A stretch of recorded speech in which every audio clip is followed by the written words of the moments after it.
Good morning, or whatever it is, wherever you are.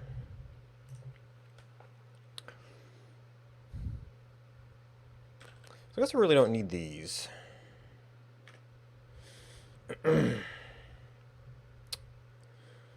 Unless I was in like an environment where we just didn't have that, or didn't have the config.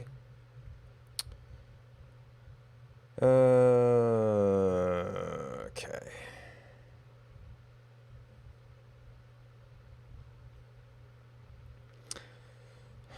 So I probably need to start organizing myself. And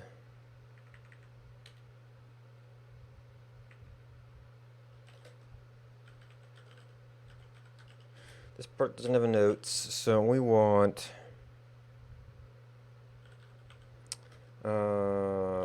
jump to location. We want current location in URL. I want to reverse Eve circle effect.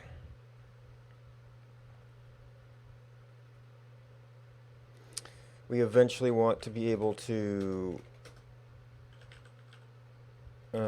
search for lives. We want to be able to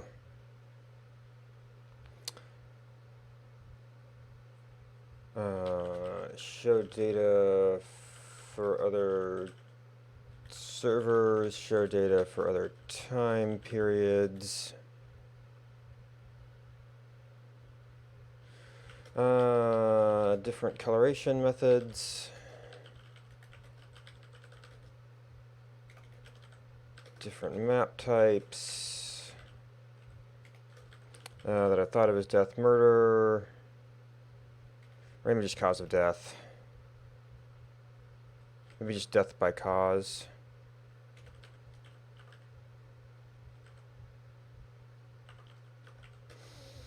So we've got time, we've got account, we've got cause of death.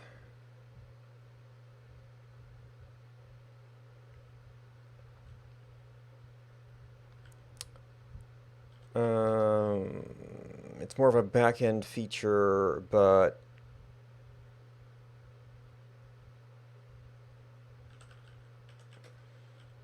grouped heat map, well, just grouping in general could be useful. So these are like the two of the big things. This is just a little thing I need to do. And then search is where I think I might want, well, even for the URL stuff, I know it can be done in straight up JavaScript, but I think as we get into some of the searching features, I'm going to want a little bit of a better tool to manage that.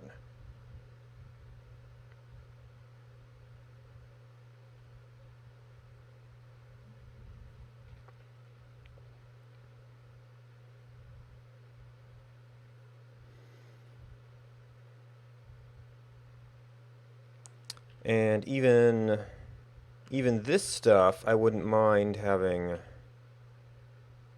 Elm application because that just manages it. So this is a pure JavaScript thing, and then I guess we're going to be at an Elm project. Figure out how to get those to play nice. And then we'll have URL control, which is going to start requiring a server in general, which is unfortunate.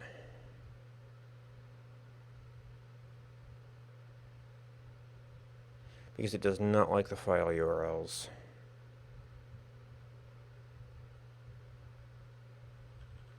And I'm I think that's just an Elm problem, not a browser problem, even though I might only be doing stuff farther down the URL.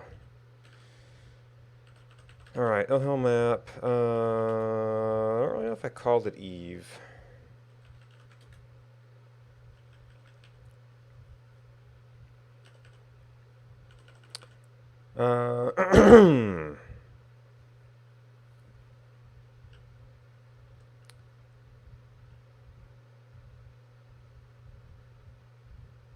Okay, so that's a different thing than setting the T at the time.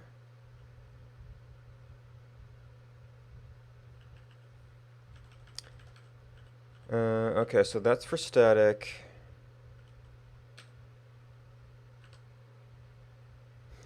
Current time minus point dot birth time. So is this just a reverse?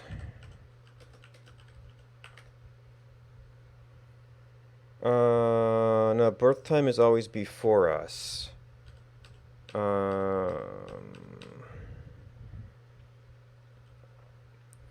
So that keeps it positive. So this is either a 1 minus,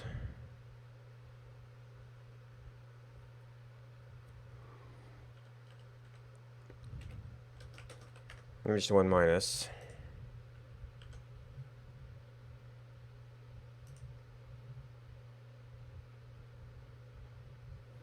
and this is still old data, but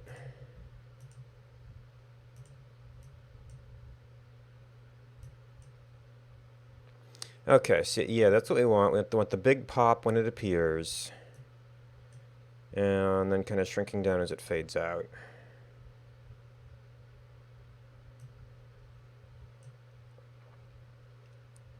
I mean, if you wanted to get really fancy, we could do a little...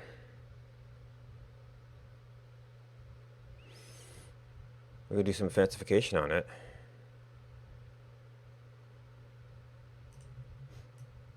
Of course, the question is, do we do that here, or do we do that there? Because it's kind of an animation thing.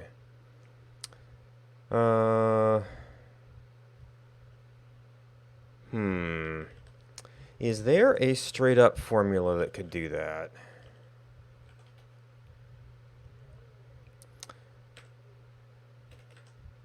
So a straight linear function is like that.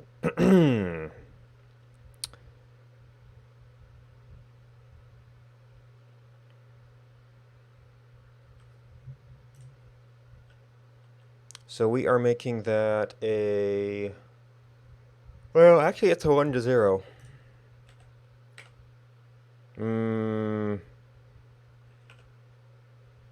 Oh, right, because we're... That's not actually where we're at. So we start big. So maybe we want another... What would be a curve that would go up and then kind of back down to nothing?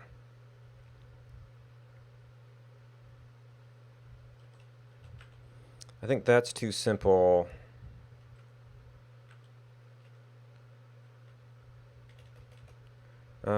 There's, what is it, x over x plus 100. Well, no, it doesn't have enough of a pop.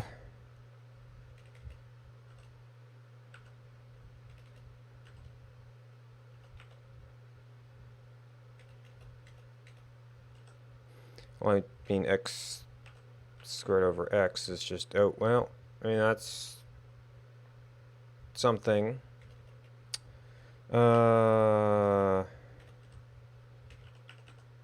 Although, actually, that was almost what I wanted.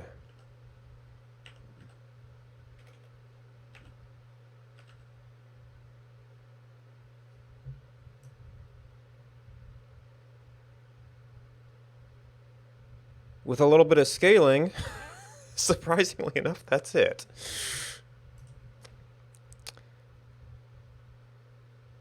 Although this does this sort of taper off,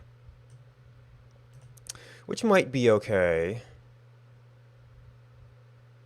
I'm gonna need a constant scaling factor. I mean, or... Okay, that does not have the effect we want. X to any particular value does not have the effect we want.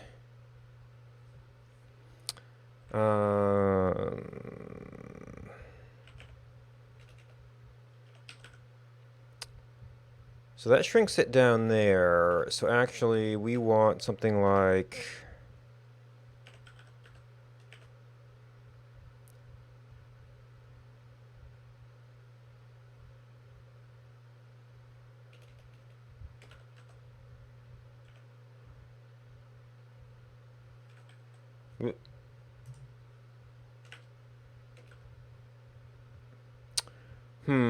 I'm gonna...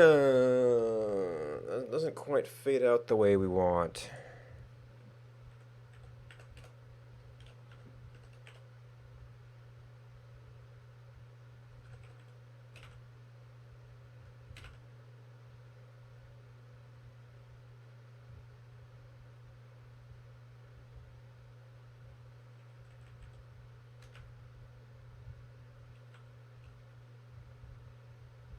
Okay, so that's a really big pop.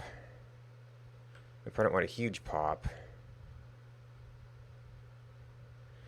Now we're fading out anyway, so you won't really see the end.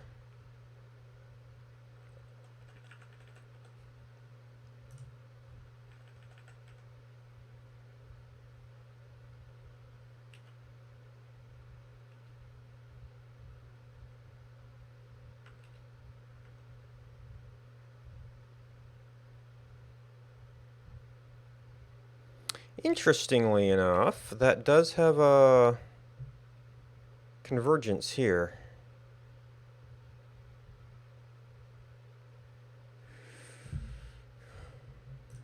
Okay, I don't think we use T for anything else. Now this is in terms of X, so that was the 1 minus. This is a full replacement of that. So this thing is our basic X. Yeah, so that's actually our T. So maybe we do want to do that here.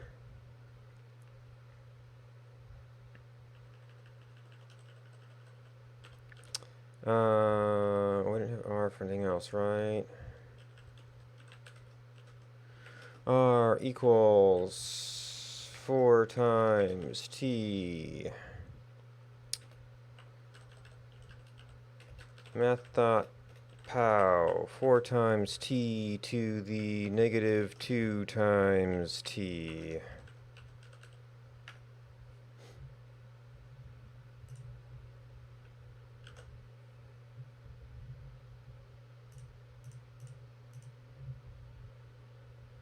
Math is...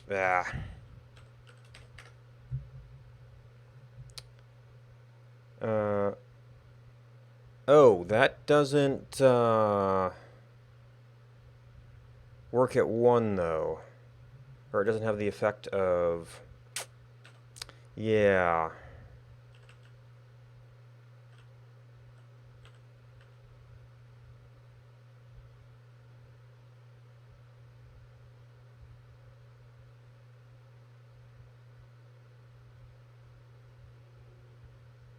So that is T.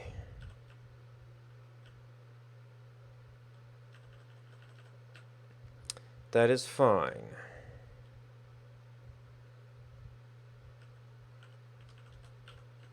Anything we want to do that's T-based, that's probably a good thing to have.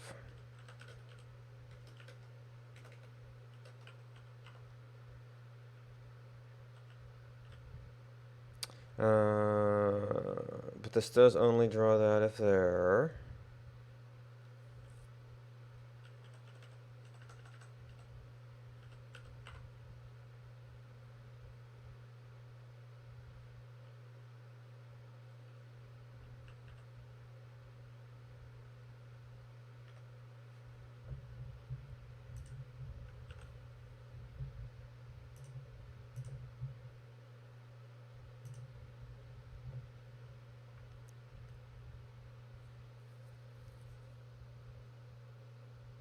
Okay, that's not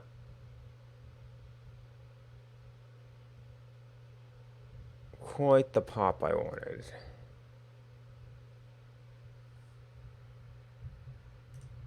It's actually too slow of a fade.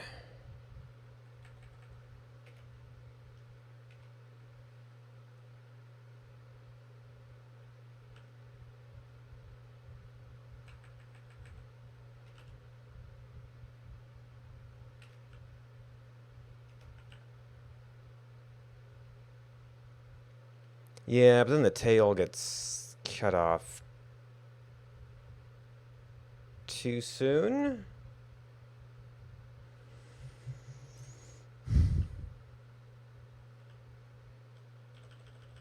What if we did something like that?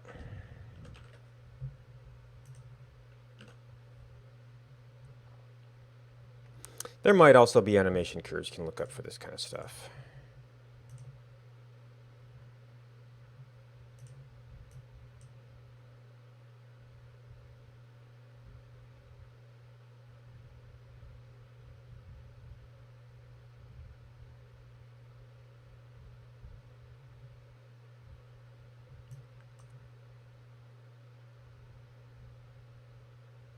You know what? Actually, this is... Oh, you know what? Part of the problem is this is starting here. I almost want it to start down here, which makes this not the right curve.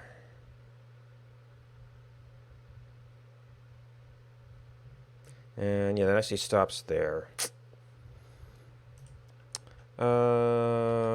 Animation pop enter.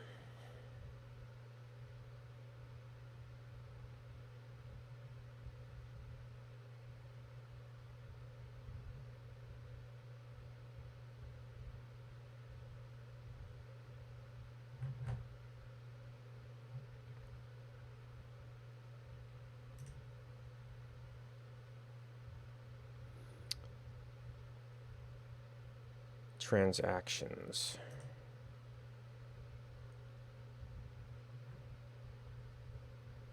Fragment transition.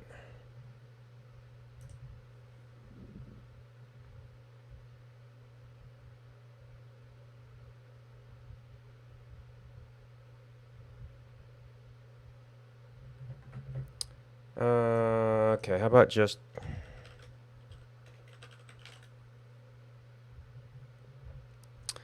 Oh no, this is not... Okay.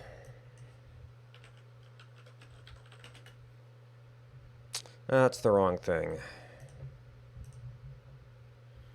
Ease in, ease out. Now these might be...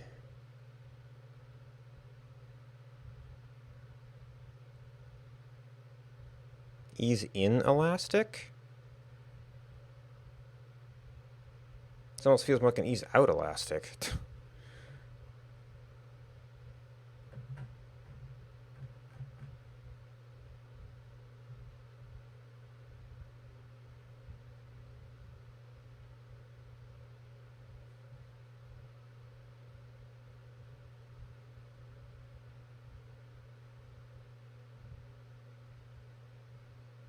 So it starts at nothing. So I guess that's 0, 1, and a little bit of bounce.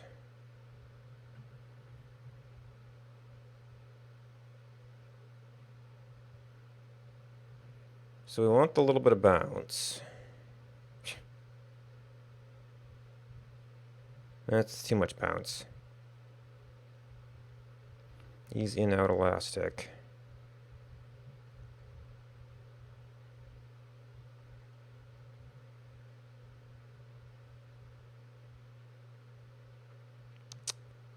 But that bounces over the wrong end.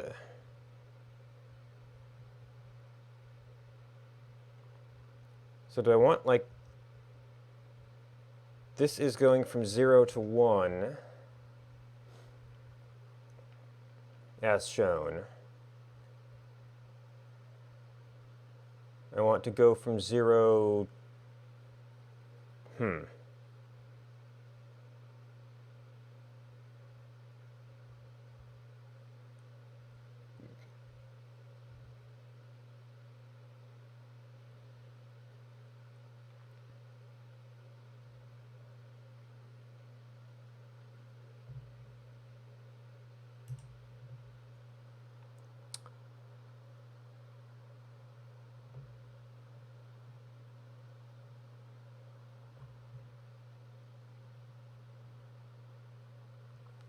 Wait.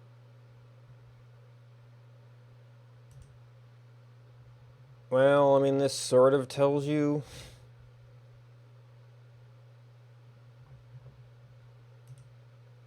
I mean, I guess this is sort of a size. But it's a very, very manual curve. Well, and then CSS is doing the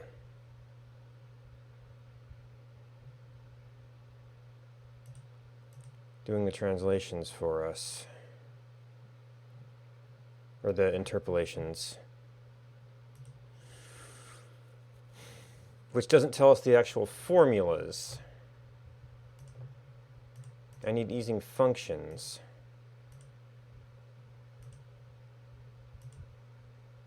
Oh, wow. Okay, this is a tab, but still. Using equations.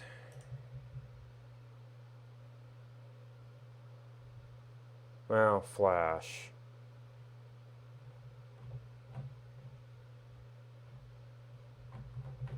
This is a bunch of functions, but it doesn't really tell me anything about, or I can't really, I mean, it'd be a bunch of ideas. I can plug them into Desmos.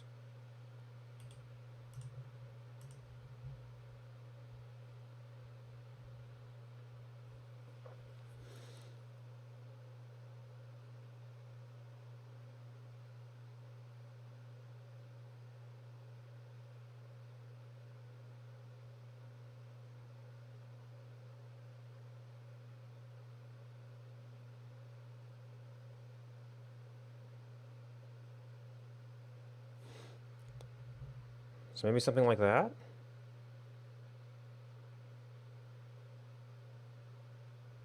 I mean, I guess it's sort of a variation of this.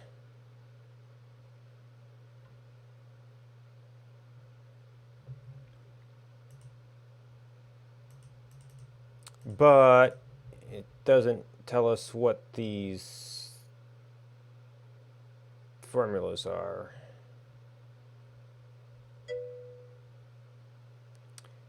Hey, Lightning Lord Lennon. Okay, so there's basically lerp, basic easing,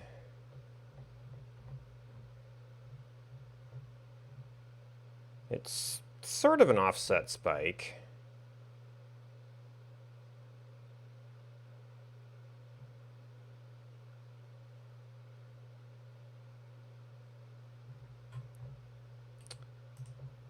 It doesn't actually show us the, it's a video.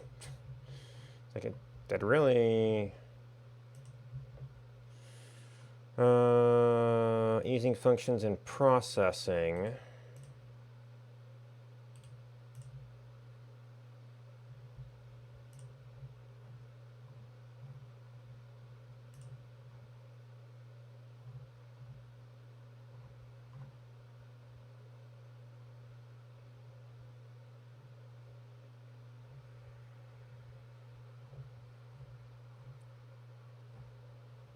Oh, are they like actually using like a texture with the path?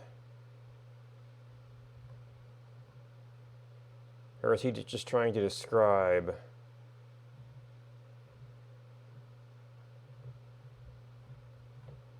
Yeah, he's just trying to describe a big existing system. So yeah, this is the same thing as the other page where it's a bunch of formulas.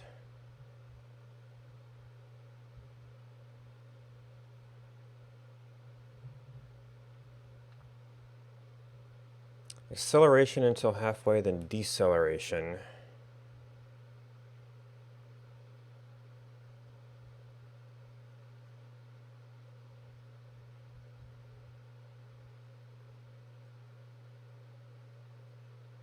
Acceleration until halfway, and I guess that's, you could change the 0.5?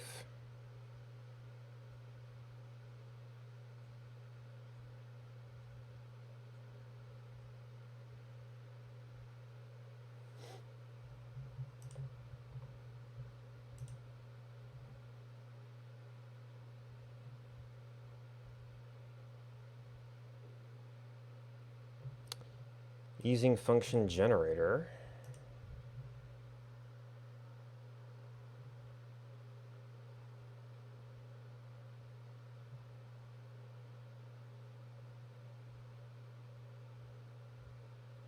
I guess that's not working. And we could take some of these and, well, I don't, do you do conditionals?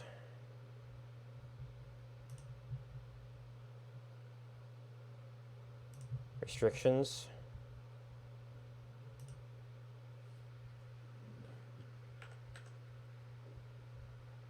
The domain of this line.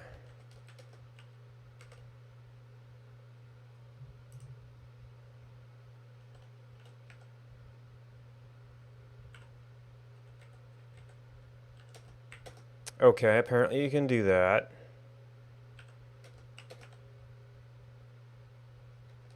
Ah, okay, so it has to be in there to restrict that.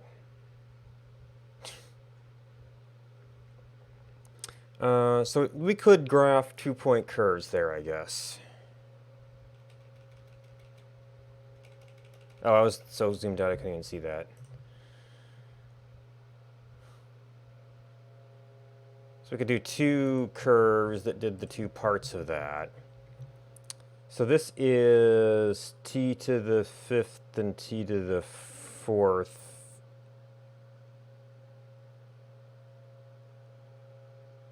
And is minus minus supposed to be a way of making it negative?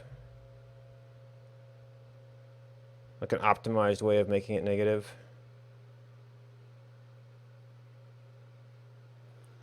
Alright, so the basic version is, well, it's just x to the 5th.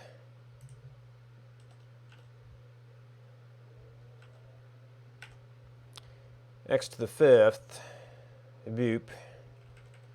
And they were doing 16 times it, okay, which gives it a nice center point at 0.5, I guess. Oh, which makes it hit 0.5. So that must be 2 to the 5th.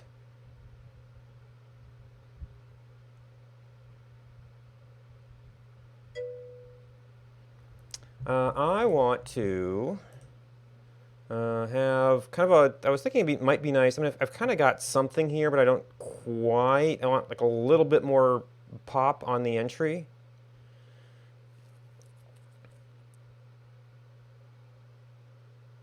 This isn't too bad. Just kind of highlight the eaves appear. These aren't clicks, these are births in a game, where these are Eve players that sort of get spawned out in the middle of nowhere, and then other people are born to them or one of their children. So I had big circles for a while, but that got really ugly, or very kind of blocked things out. So I've gone to just the ring, and I'm kind of playing around with ways to sort of have that, you know, show up like when they're born to say, hey, something happened, and then disappear. So I wanted to see if there was any good easing functions that did that. But one of the references I found was like all like constant points counting on CSS interpolation. It didn't really have a formula. So this was that curve, which sort of worked, but not really. So this is, it looks like that one formula I was looking at was a point function, because it said go up to 0.5, and I guess that tells me something about how to, well, it doesn't really move the halfway point, does it? Or not by very much. Or maybe I would have to do, so interestingly, could I do this here? No, that's not quite the same result.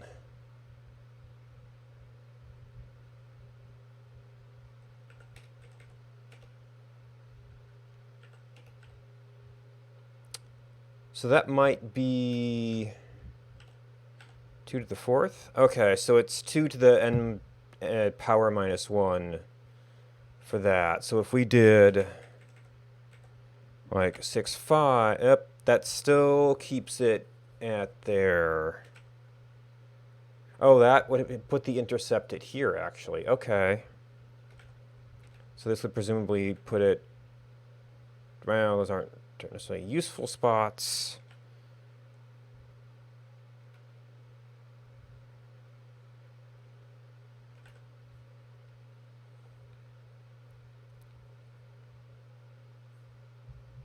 And then the other end of this is 1 plus...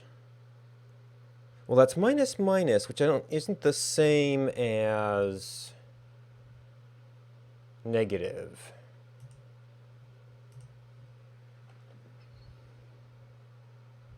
I think that's effectively 1 minus.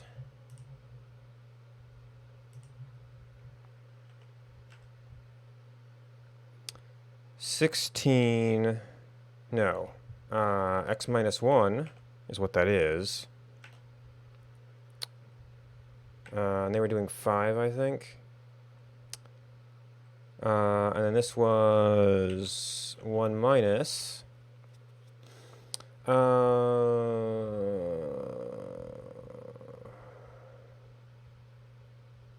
So it seems like...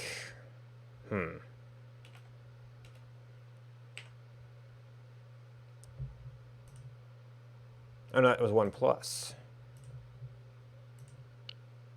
Even though that kind of works. Oh, okay, so go up to here and then have a slightly different curve going out that way. And we could probably just do an invert on the whole thing. But yeah, it doesn't have the bouncy effect I want. I don't think any of these...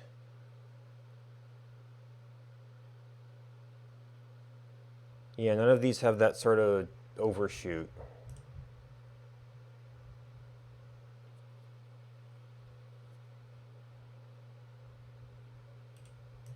I mean, functions are functions.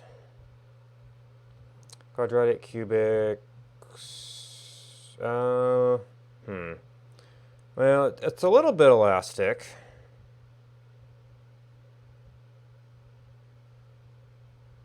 Oh, then in, out, okay.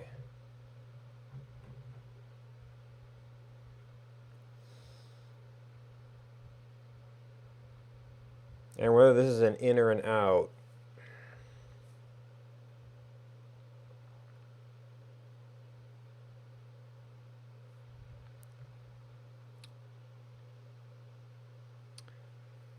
Okay, 2 to the 10th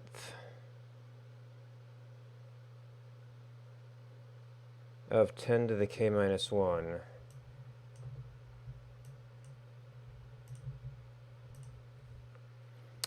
Uh, 2 to the 10 to the x minus 1.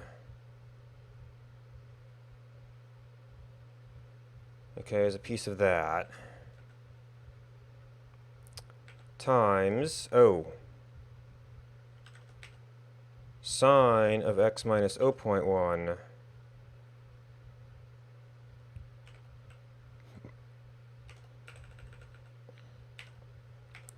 times 2 times pi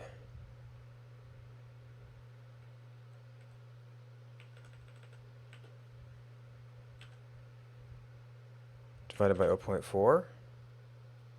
And then this is range limited. Although I think I've messed something up here.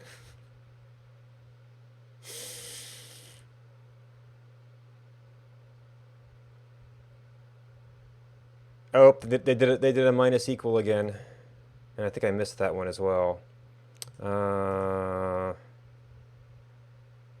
Yeah, so that changes k everywhere else down here. Shh. Hey, Lizzie.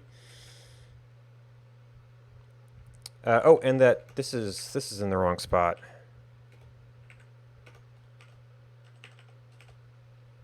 So that's a little bit.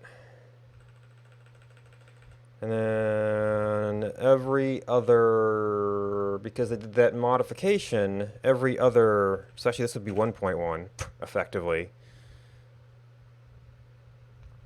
And that's still way too high frequency.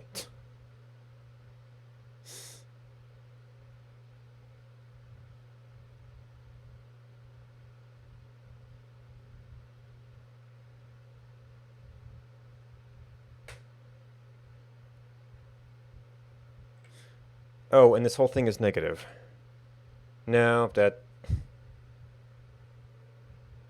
Well, no, it's negative after the power, and the power can have effects on that. Well, okay, maybe not.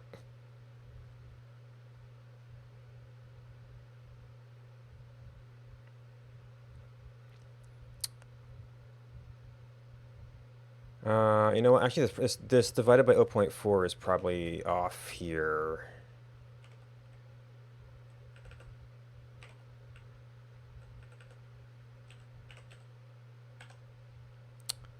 No? Well, yeah, I guess it's just a term at that point.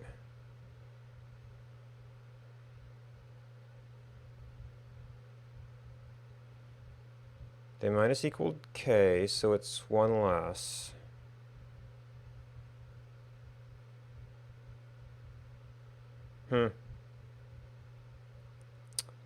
Well, that overall shape, I'm not sure is what I want. Although I guess I don't know where they're basing it at.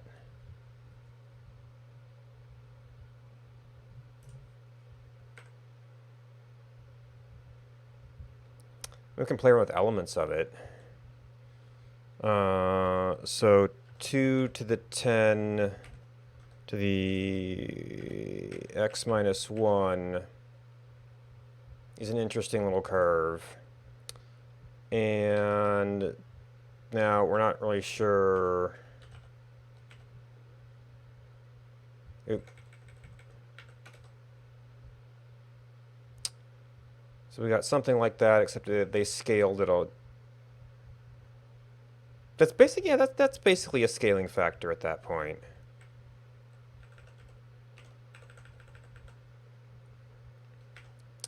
Times 2 pi.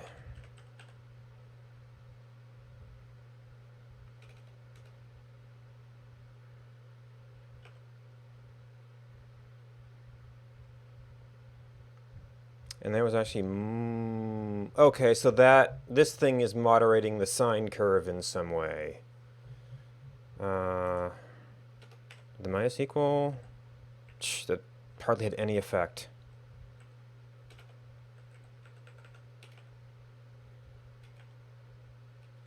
Okay, so yeah, this is just the slide of the curve. And I guess that's 1, so...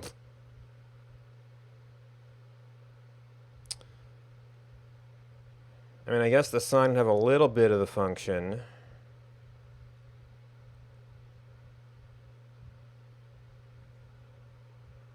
And it...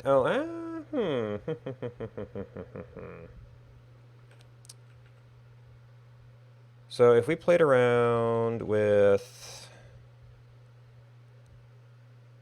that idea...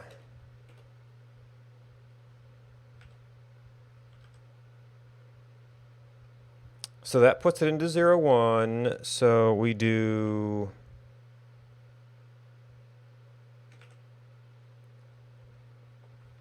Oh, this is where we only want a piece of it, though.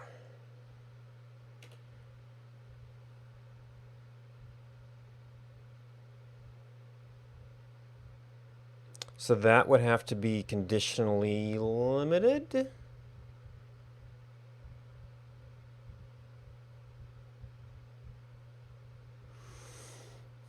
Or have a very extreme weighting function.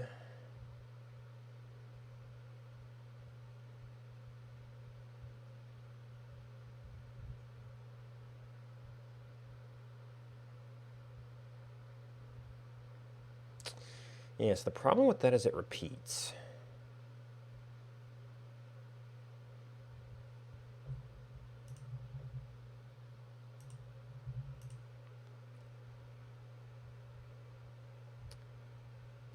That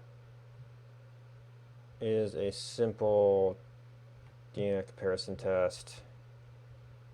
I think tween.js.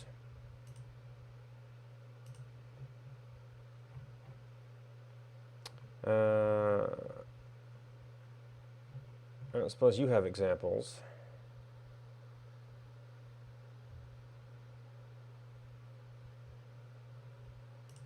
Custom functions. Oh, that's the source.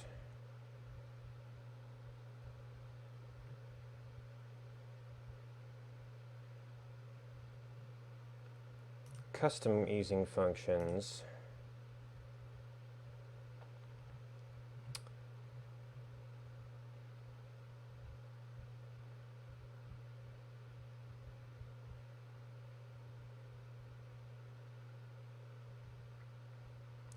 Yeah, so I don't know if anything is really like what I want.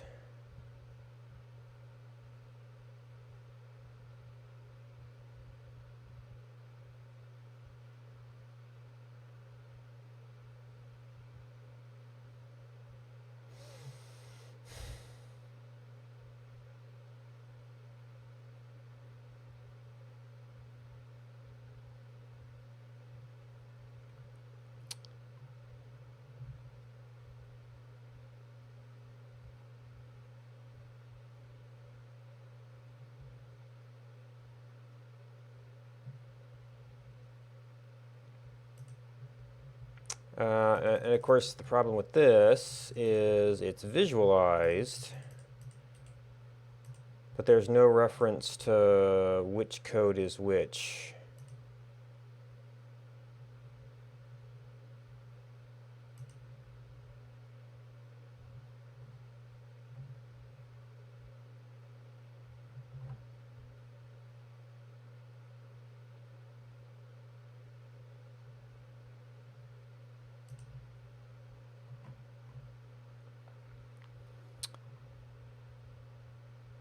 Well, there's the BRs. So there's bounce.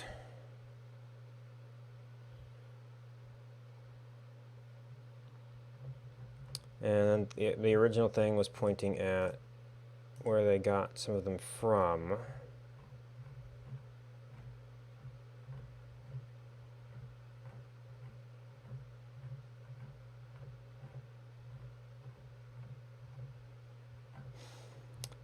Yep, this is exactly the style of that. Exponential, so elastic. Wait, is that what I was looking at? Oh, yep, they're, it's a little bit different.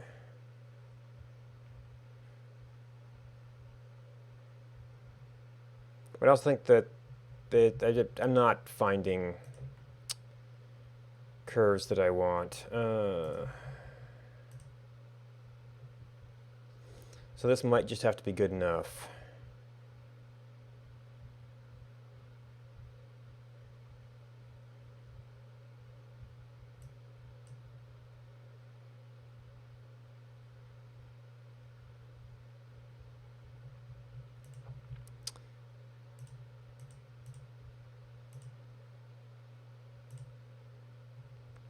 And what were these doing?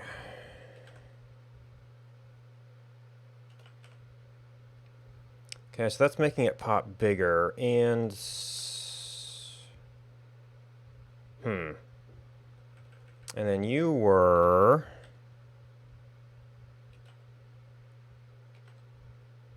we need to scale it down a bit. Yeah, I actually tried this for a bit. So the problem is it.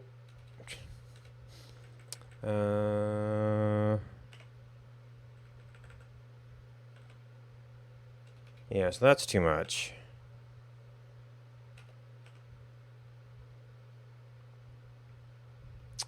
I want this bit to be thin and this bit to be not so thin.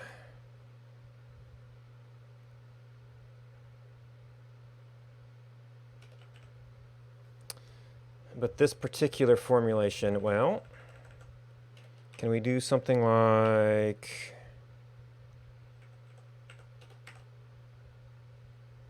That seems to be making the problem worse.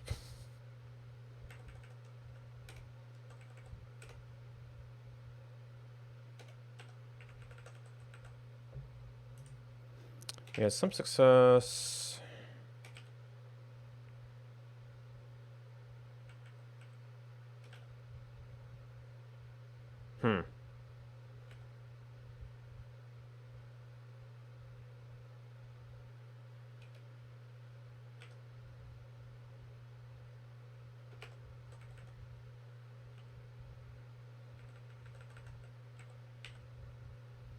No, that's only making it worse.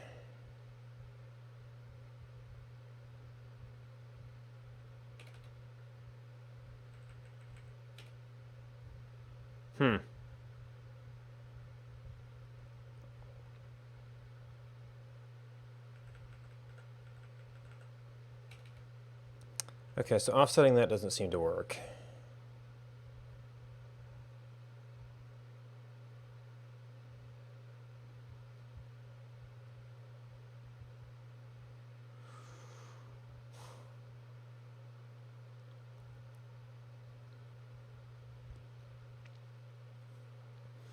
I'm not sure. Wait,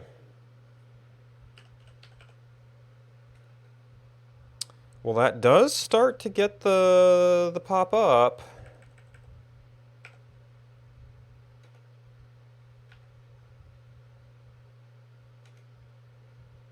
What was that, like 610?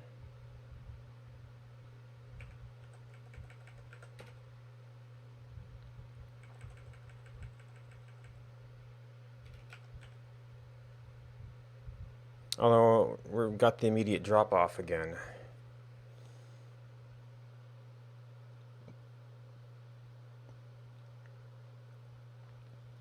So that's interesting. That does get you to 0.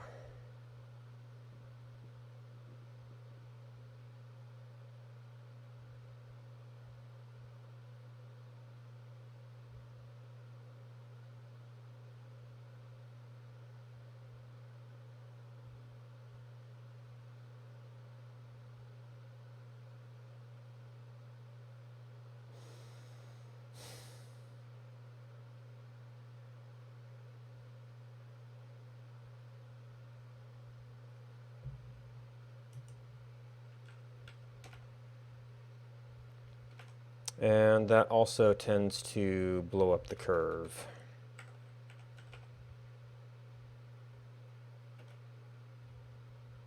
And that really blows up the curve.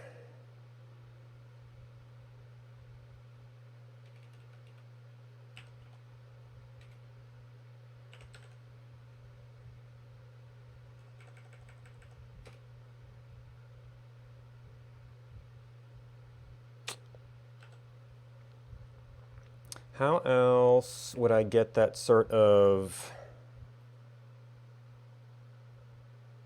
peak at a certain number?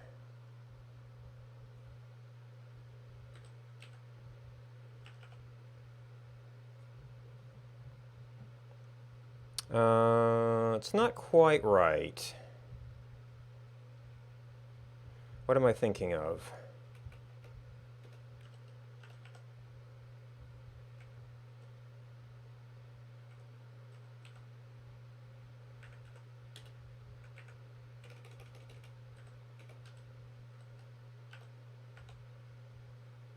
Or is this just more like 1 divided by x?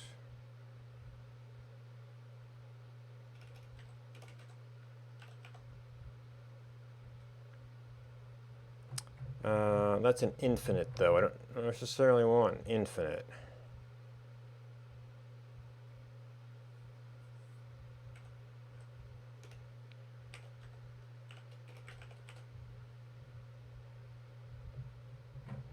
Yeah, that just moves it over.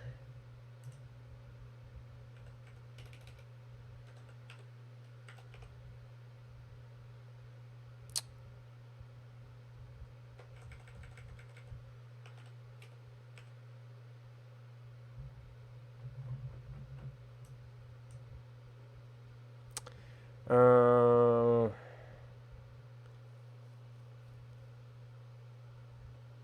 sort of. Yeah. Oh, still going.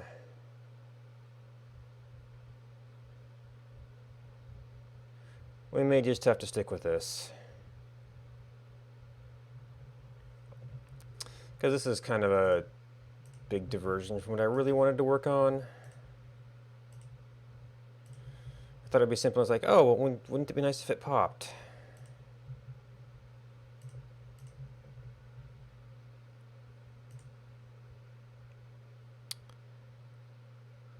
Okay, so your server... I'm not even sure I'm going to work on that. I never actually got a terminal for that.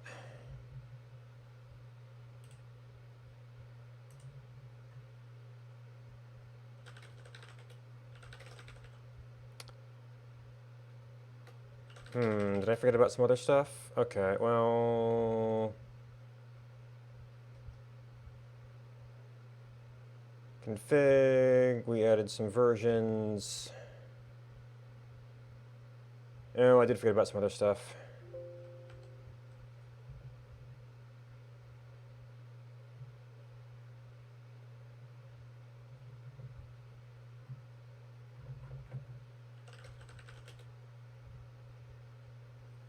And the source is just there in case I want to reference it.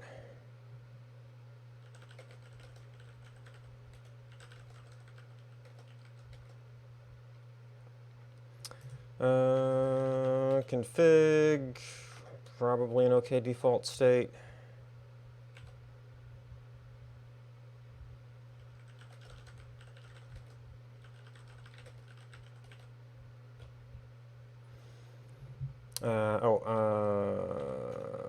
Notes.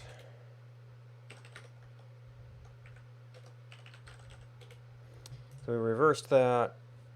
All right, so as I start getting into fancier features, I think I'm going to want to have a little bit of a safer environment to work in. Now, I don't start these very often, and this is kind of converting an existing project, which makes it more interesting. Do we have any...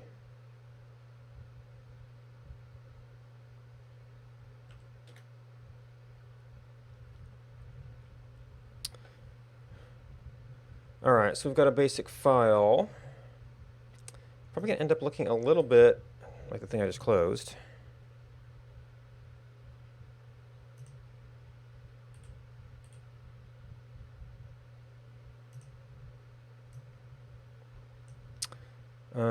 So that would be... UI stuff might be more for later.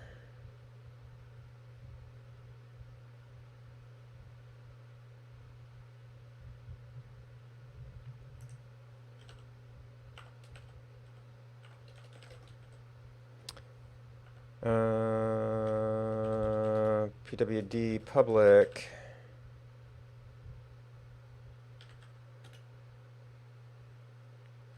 Yeah, browser core. HTTP when you get to requests and JSON, probably time. I'm probably gonna need direct URL to be handling the URL stuff.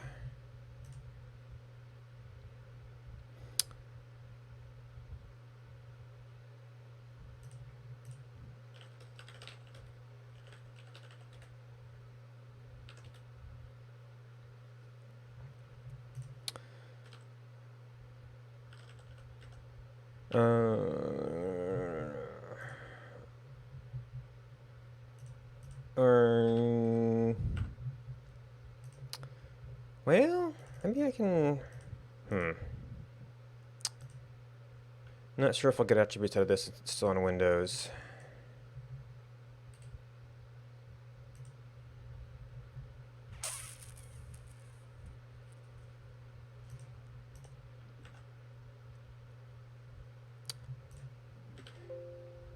Node file. Oh no, I have to think about naming things. So this is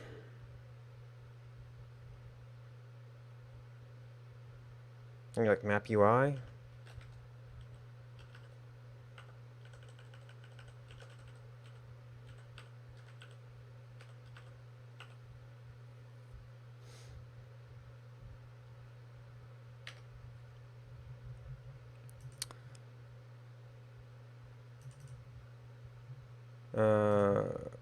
Oh, I gave you a, oh, maybe Elm did that, I'm not sure. Oh, did it? Okay, yeah, source directory source.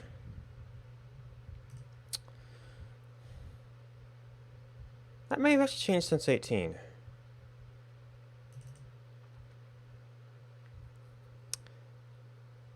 You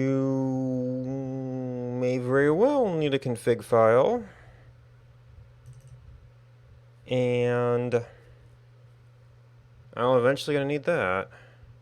Well, that's only when we get to data.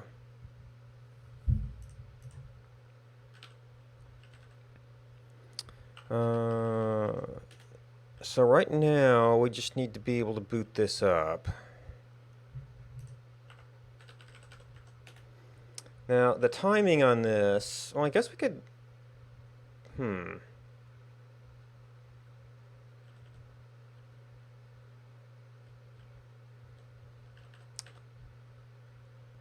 Unfortunately, it's going to add multiple JavaScript files we have to manage. Oh, and, 2 places to config stuff. I might be able to work that out later.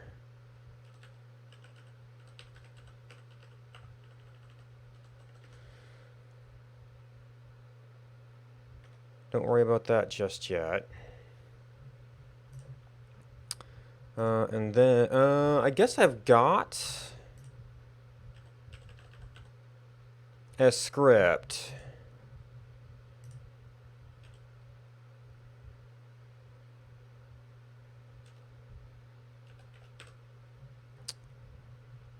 So you would just come along and, map.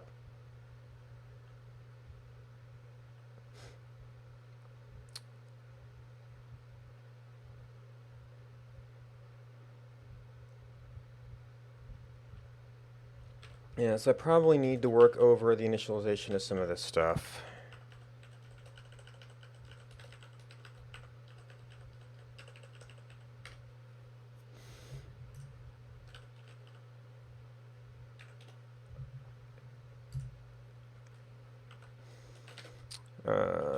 Source. I'll probably actually want to make a view even though there's not going to be anything in it yet.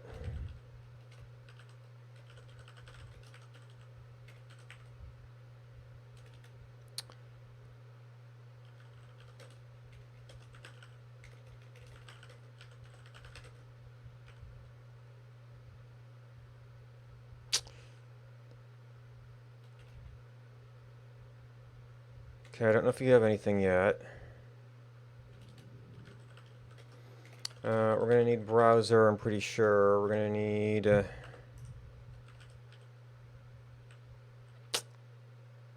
I'm going to need some of the URL stuff. I might want to wait and see...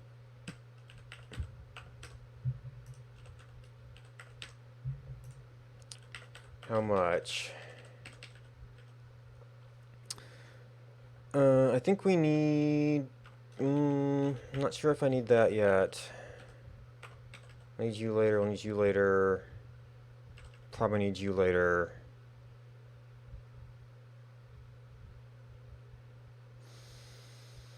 I'm going to be doing some building and some parsing, and specifically query parsing.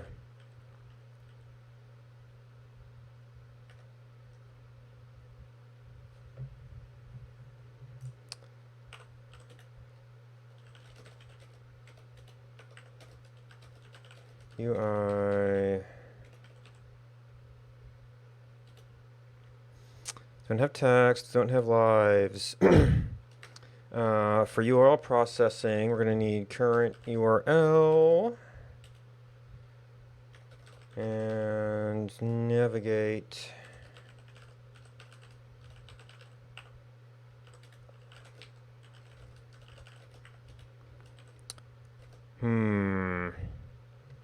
So we're going to have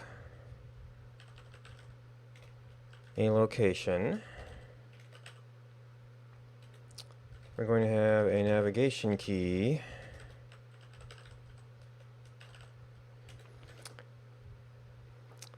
We're going to have coordinates.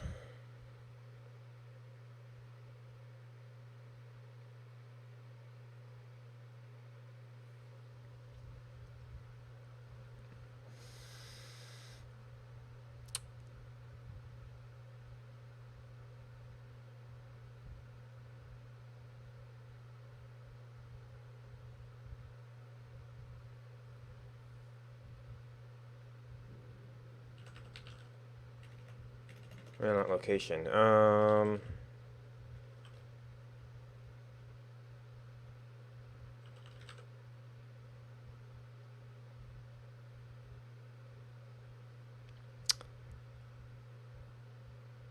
arguably that could be a...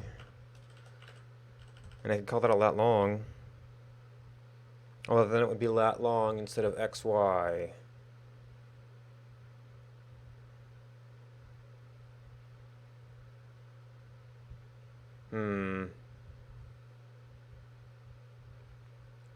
No, they're not really latitude and longitude, so probably XY is better. A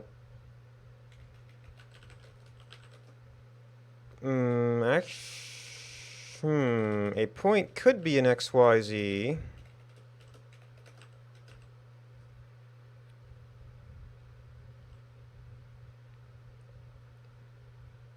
Well, that's not even a point. An XYZ is kind of a view, although we've got a thing called a view.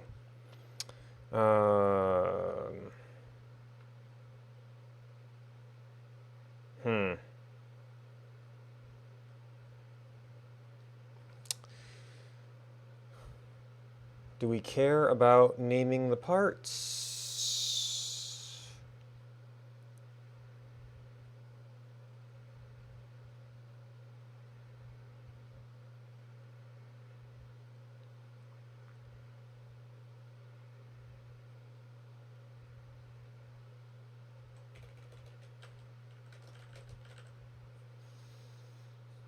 You know, given the lat long confusion, I probably don't want positional arguments.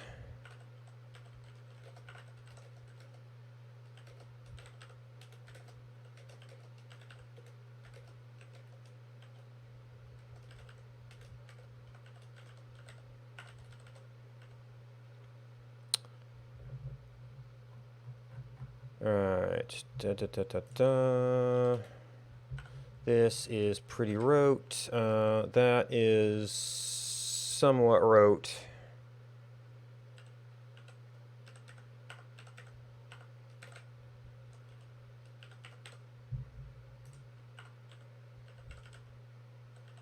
Yep.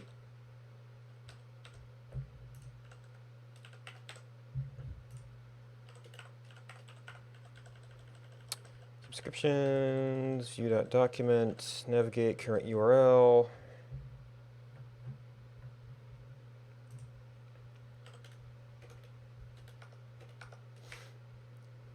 All right, so initial model.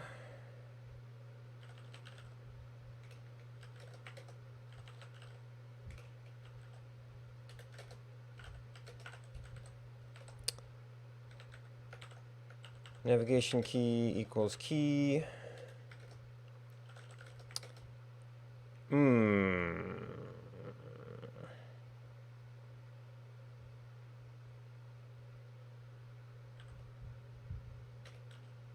I guess we still have this.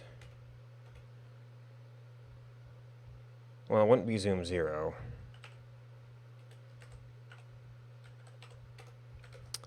And I mean, we'll probably will end up with something here. This might even end up doing some of our data fetching. We'll have to see.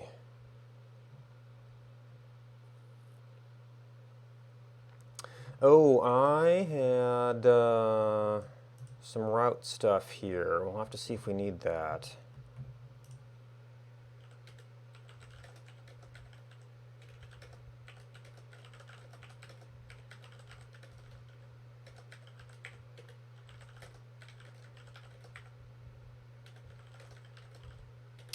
Alright, UI might be a none right now.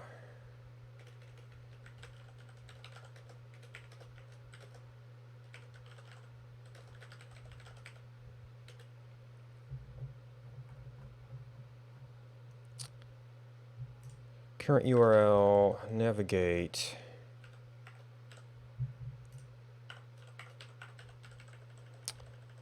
I might still want to just have a function there so we can handle everything we need to do. Alright, so you looked like, with some greater navigation. Oop. Nope.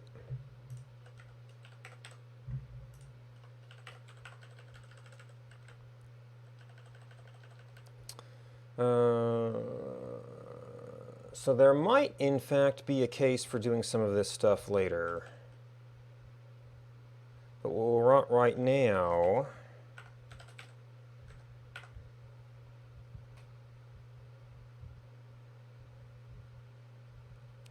I know I passed on the regular query parser before.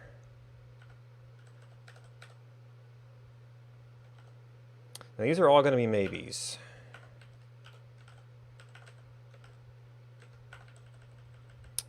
Right, and then this only worked if we had all of them. But really, you are going to be... Do we care if only a zoom was specified? We might.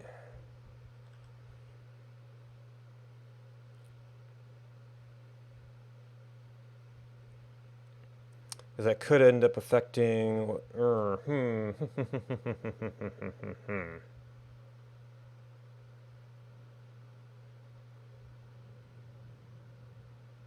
Maybe that has to be not part of the point.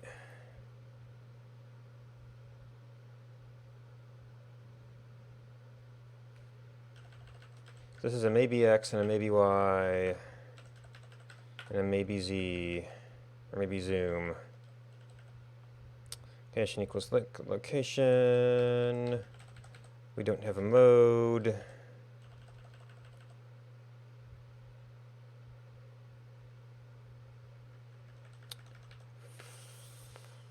So X and Y have to both be specified for it to make any sense at all.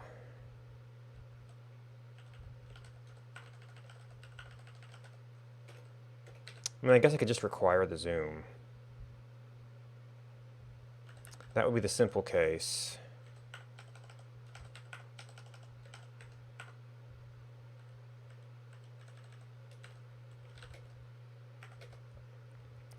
Point equals point XYZ. I still end up using this form all the time. This will end up being a command to center the map.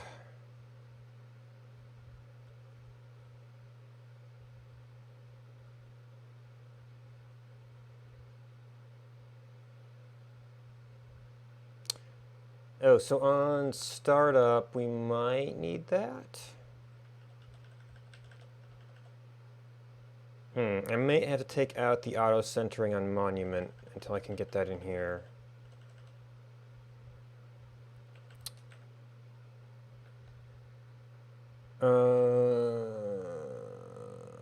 So the just zoom, well, we'll have to add that as a feature.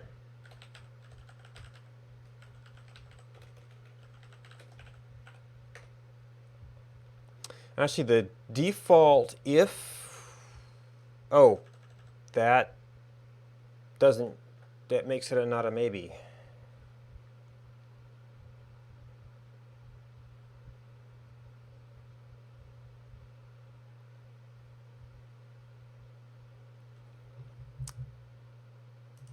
Do we even have that function?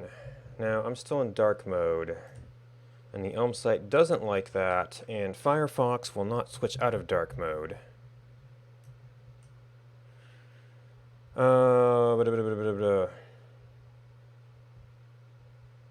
Why is this even my home? Chrome is just being weird again.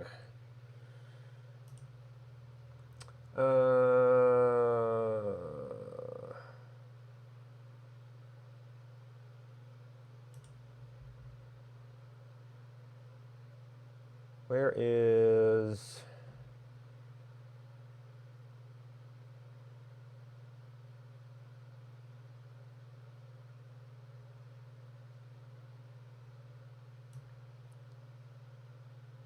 Wait, it's managed by my organization? Who the heck's my organization? Maybe that's just Windows policies.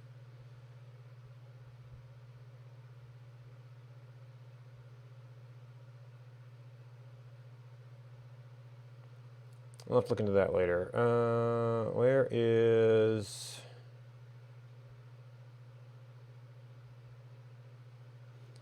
On startup, new tab page. What is the new tab page? Alright, we'll have to fix that later. Yep, and there it goes.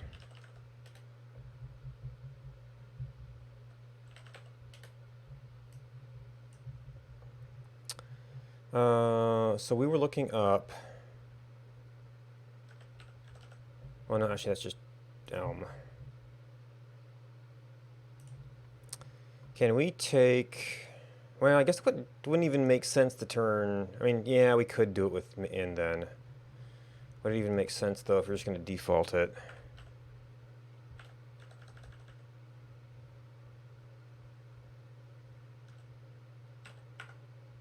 Maybe we'll set ourselves up to do that later.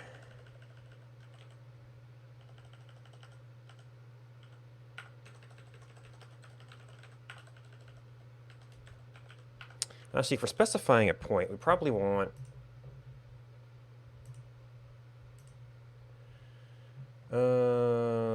something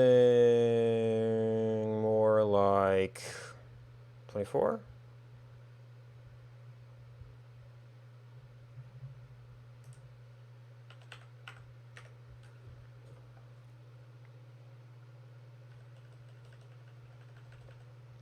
And if we don't have, if we only have a zoom, then that depends on what else we're doing. So I'm not really sure how to do that.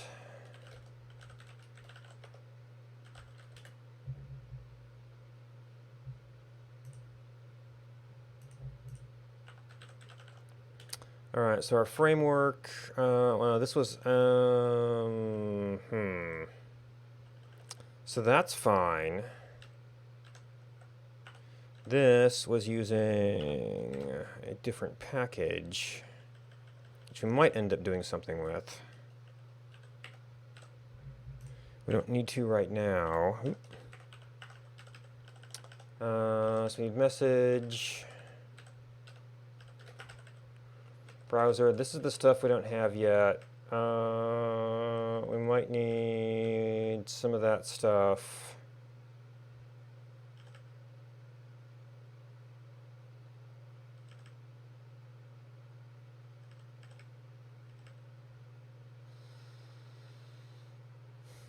I don't think we need you.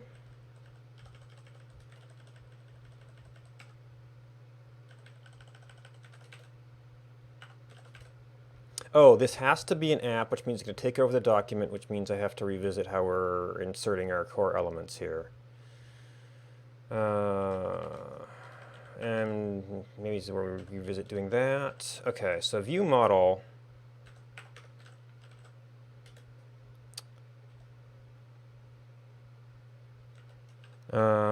It should be one of the last things to get going. So the scripts are probably fine. Except we can't actually start the map. Well, unless Elm is actually be conservative of an ID'd element.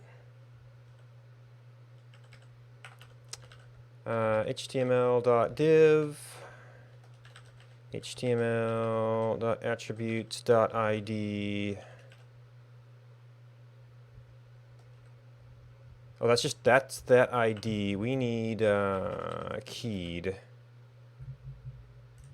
html.keyed.node div with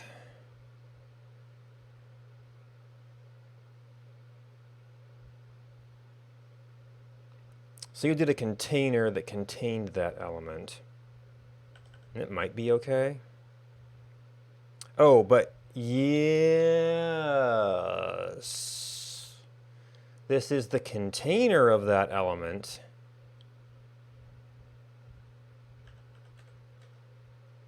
Which is the Elm key map. And then that can be just a regular old html.div.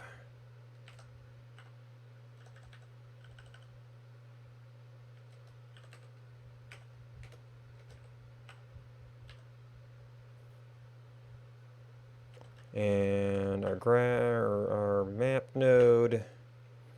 So I don't know if that, yeah, because even though it will be the HTML ID, it won't preserve that ID.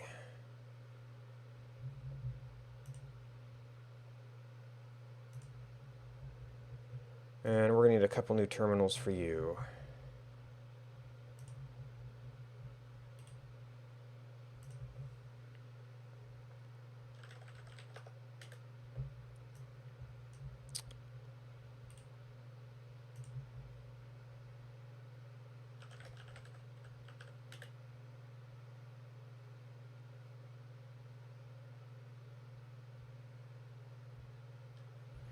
Okay, so since that's not compiled, that might not make much of a difference here.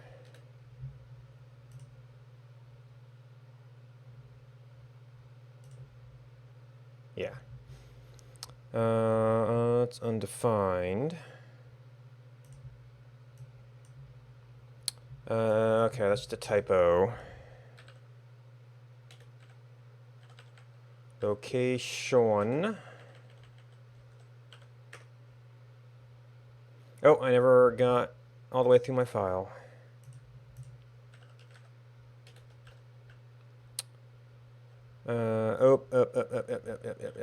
Okay, subscriptions, none.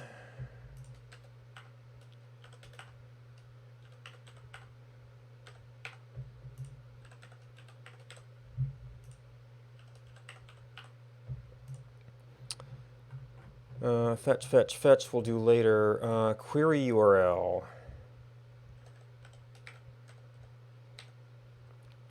Is used for the back feature there. We're only using this so far.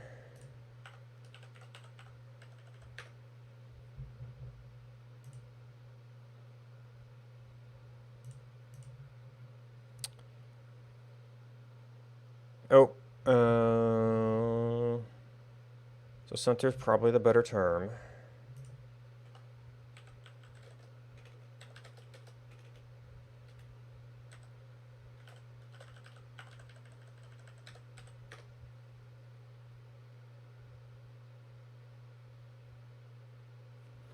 Okay, compiled. So we're probably going to have issues with have a blank map. So now we have to kind of reverse this. We might have a timing issue here, where Elm is actually going to need to have started up for there to be a map for you to find.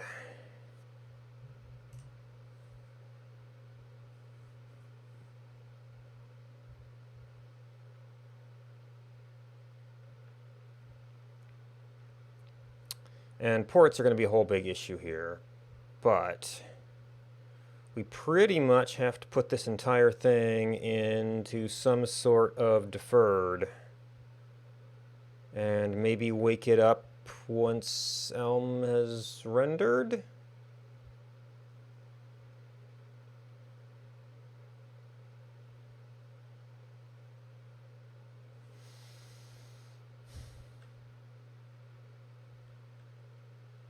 Which is going to probably require a whole lot of discipline across the board. And I can't just make Elm an element. Alright, looks like this is going to be more down in the code than I was hoping.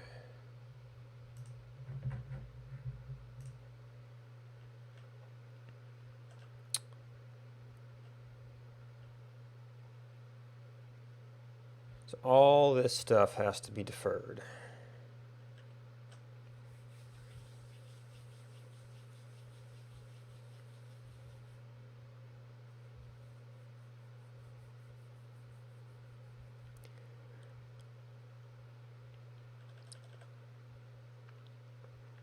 Okay, so your data,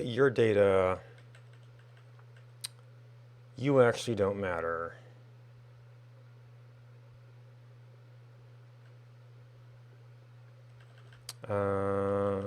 All this other stuff only matters add to map, map.setView. That's an interactive thing. Map.timeDimension. Anim overlay on add, on remove.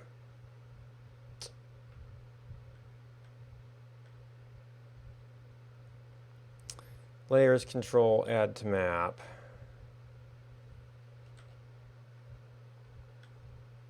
It's on load.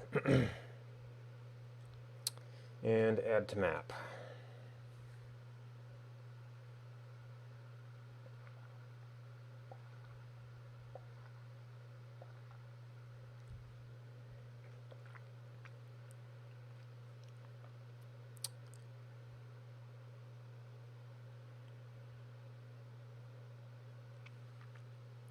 So really it's the map init that has to wait.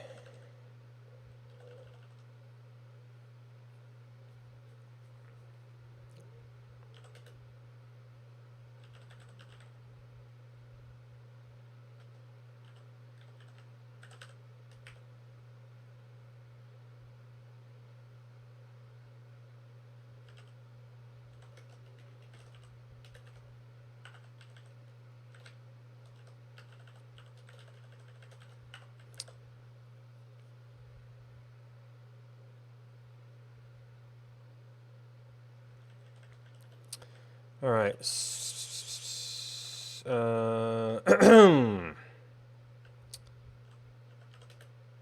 So, base default dot add to map.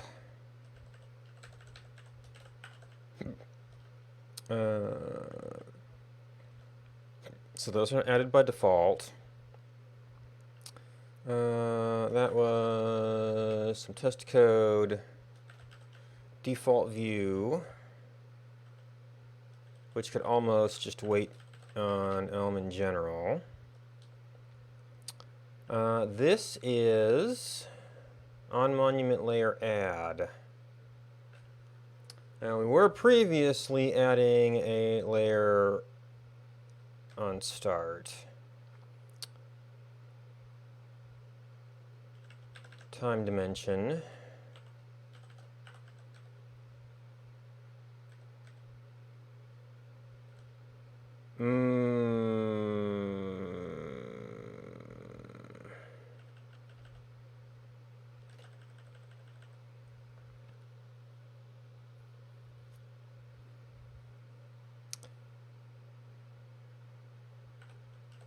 Anim overlay. There's probably a way to get this.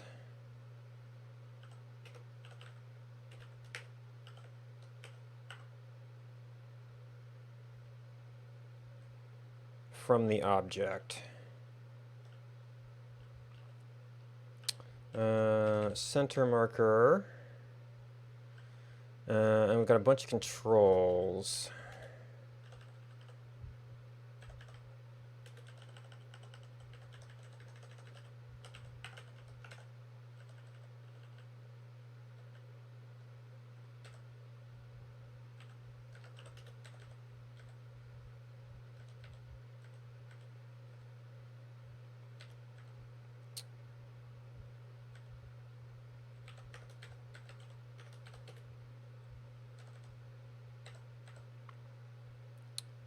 So we've got a layers control, which, I mean, I guess the controls could wait.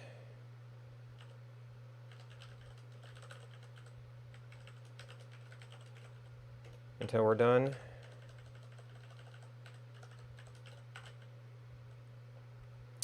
Arguably, the fetches also need to wait, in part because of that. So that probably needs to be functioned. So that's defining the type.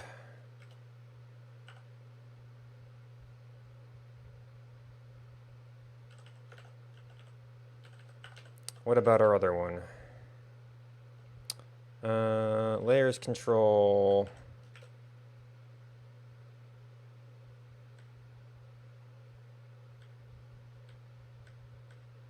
Okay.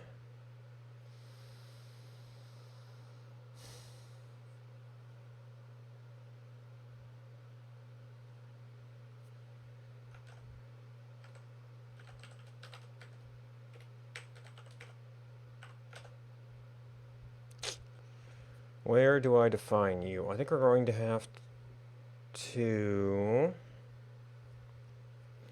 You do an add to map, so you really can't happen until that happens.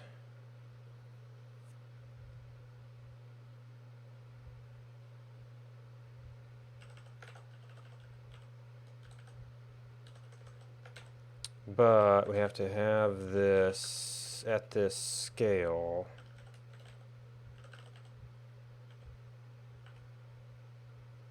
At which point you kind of might as well define it.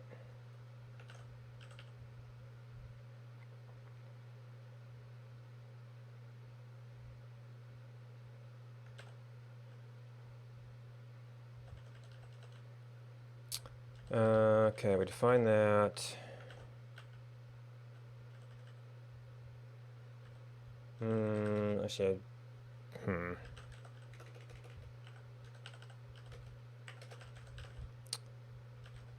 Alright, that gives me a name for debugging. Now,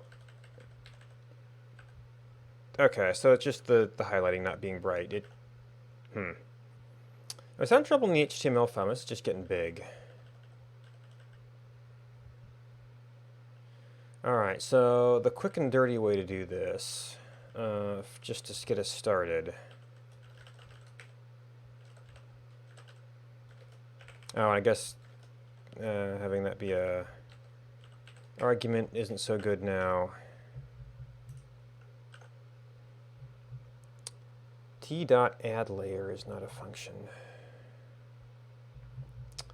Well, oh, maybe,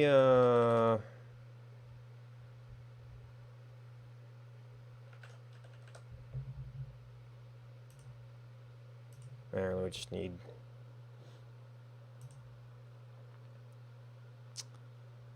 Okay, so we've got our anonymous div, we've got this.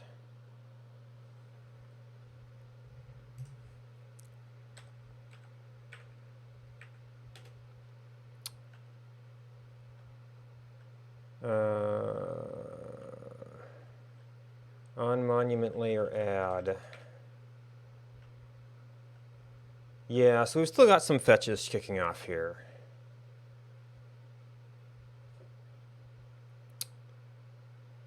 So those need to be functioned.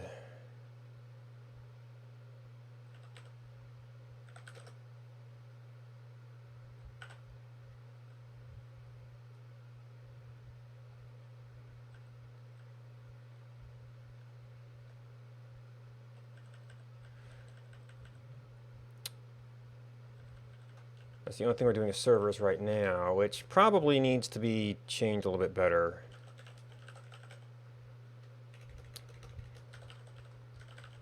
So we might want to be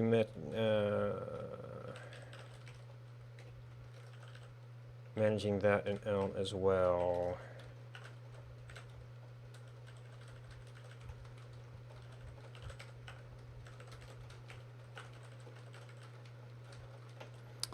All right, so fetch monuments.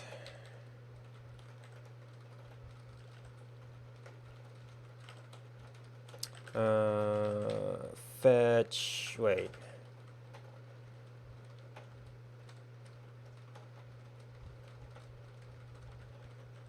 Wait, that's on monument layer add. Okay, so this is actually fetching the servers and doing that, which then triggers this, so that's fine.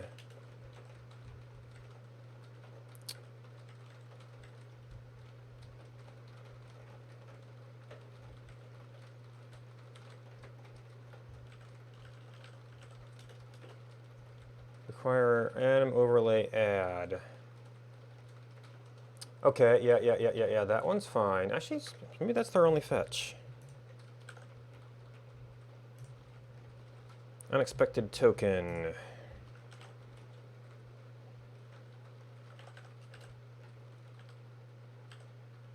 Oh, you're not an immediately invoked function.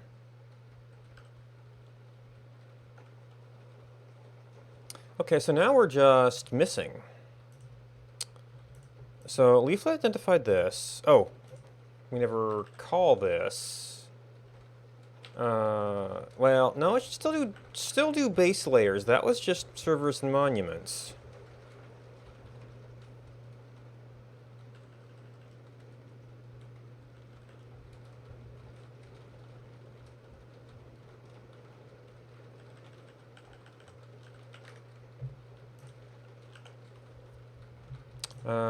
Does parameter passing work the way I think it? No, because the leaflet gets into that thing. Maybe I need to do you. No.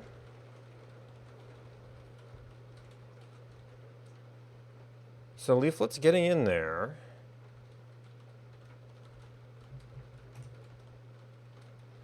All right. So there was an element there.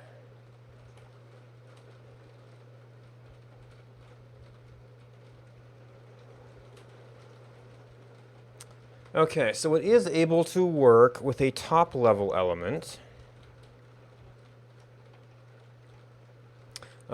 Is that just the DOM structure?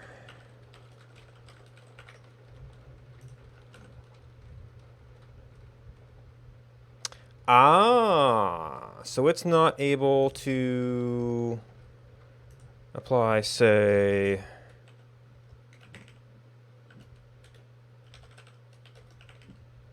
as an example. As an example.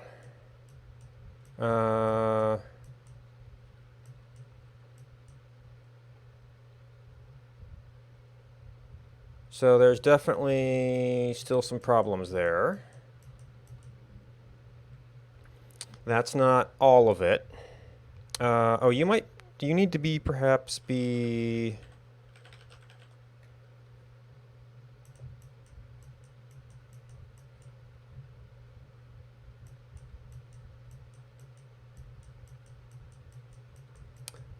That's weird. It's only certain areas.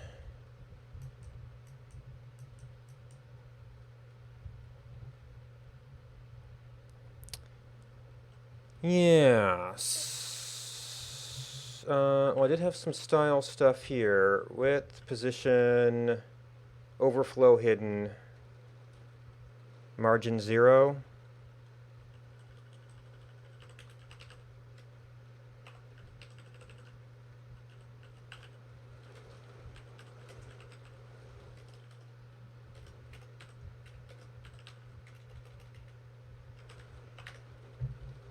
Well, no, we do need the direct descendant.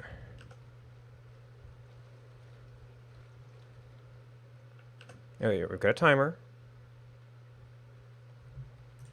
Okay, so it's something about, or maybe it's even the position absolute, or margins. So what we really want, and map also had this.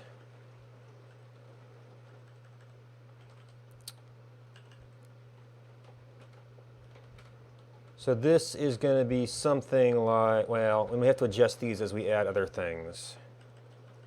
But like maybe...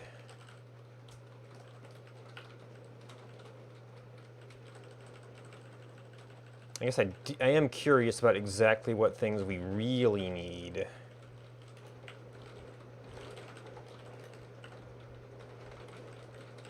So we need at least that. Probably need something like that.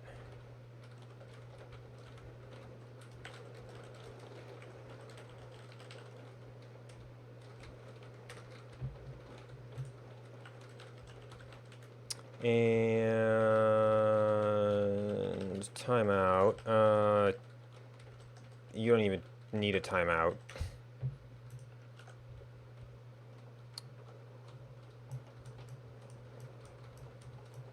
Okay, so that's serviceable.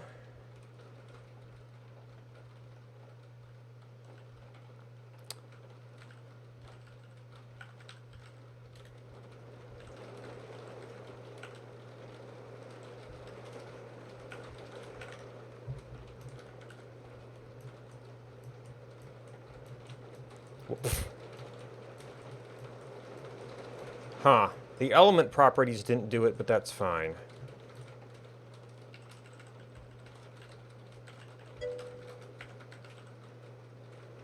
This is Leaflet, which is an open source project. I think it's associated with the OpenStreetMap people.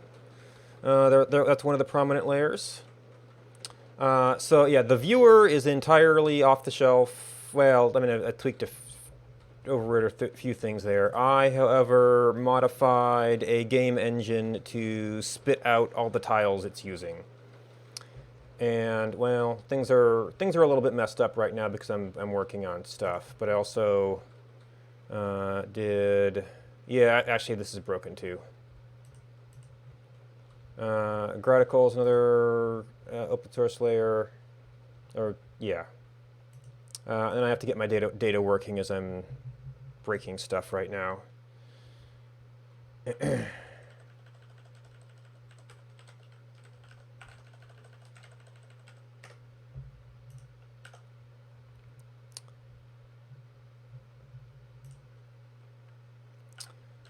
Okay, so that is, we'll get that working again, ish. So now can we, so our view needs to tag this. As an HTML.attributes.id.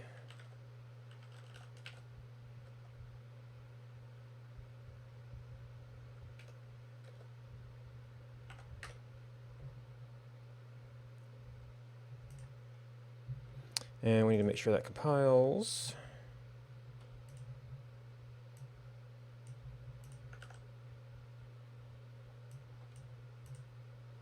Did I turn?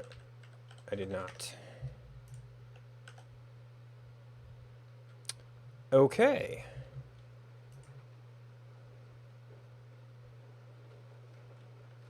Now, do we need the set timeout at? Well, we probably need the set timeout.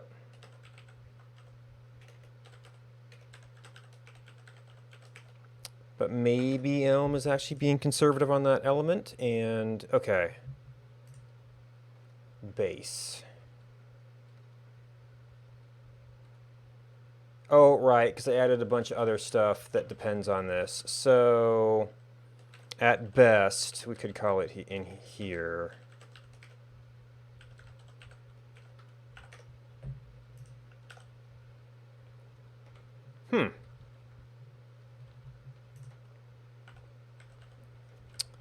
Okay. Well, I might have to keep that.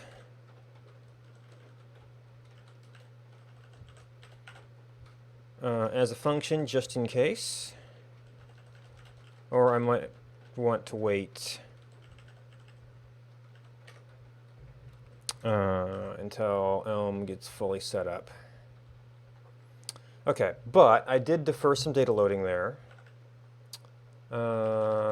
Fetch monuments, and there's something else that doesn't seem to be working. Oh, right, it was the anim layer I need to debug.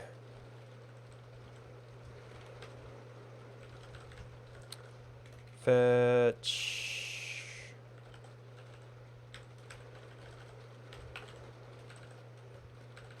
And I think you're just a call.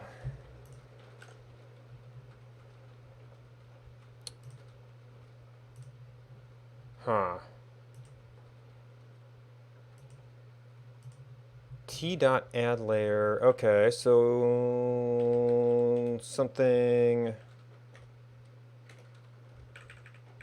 One of our map references. Layer.add to map. On monument layer add. So yes, you. Oh, I think you wouldn't fire, but we're not making that just a globally available thing. Layer.options. So this is exactly the same thing. Console.log. Well, I mean, I'm interested in both.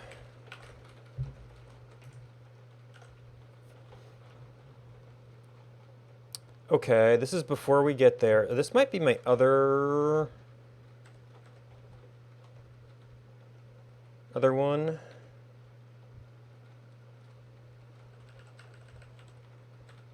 We should hit that if it is. This is, oh, this is fetch monuments. What was I? Oh, that was the on monument add, which would come along. Nope. This data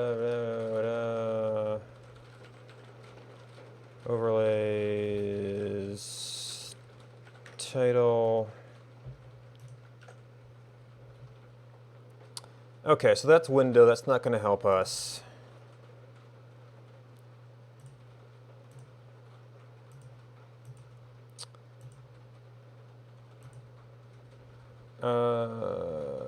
The overlay is a group, so it does not have a map reference. Well, fetch monuments is a call that we do once we have a map. So that one we can fix easy. It's the others that might cause us some trouble. Or maybe there's like a, is there a layer function that gets the attached map?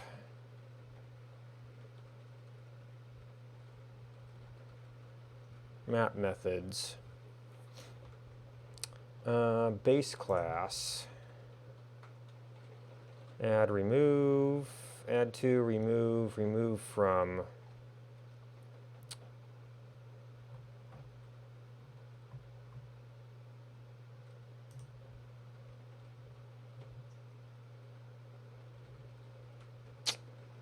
No. Oh, can we ask the map? Well, you just have to have a map reference then.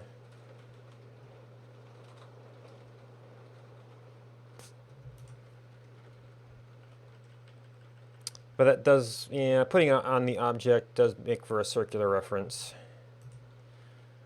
All right, so that solves one level of this. This is.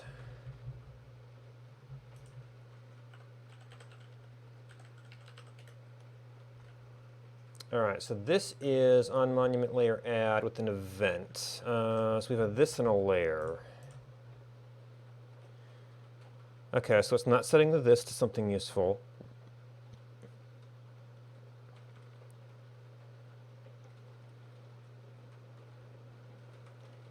Oh, you got an event though. Although it looks like this layer actually does have stuff attached to it. Source target.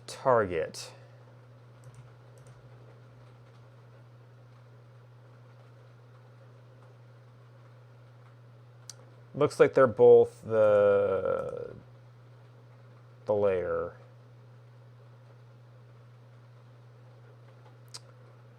And the layer does have a map object.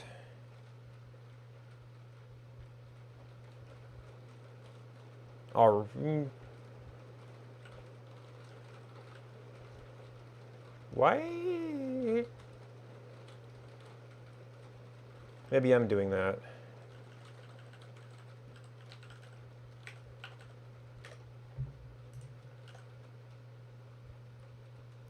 Map.setView.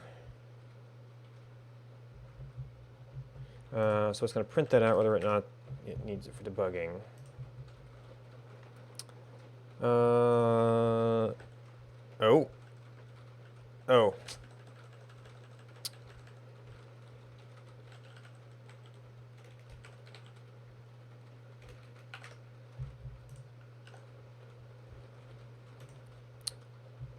And then all of these are fine. So then it's just these. Oh, okay. And then, yeah, now you have a similar problem. Net.add control, yeah. So this is console.log event.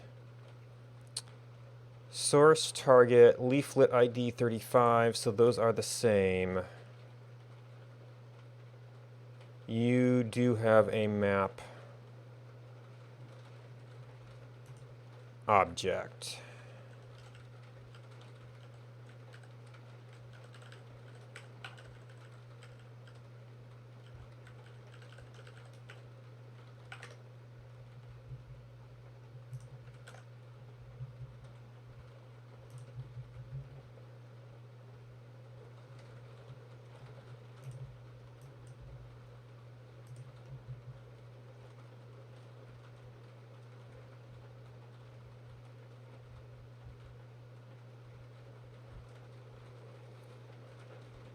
Yeah, that might be shrinking a little bit faster than I want, but oh well.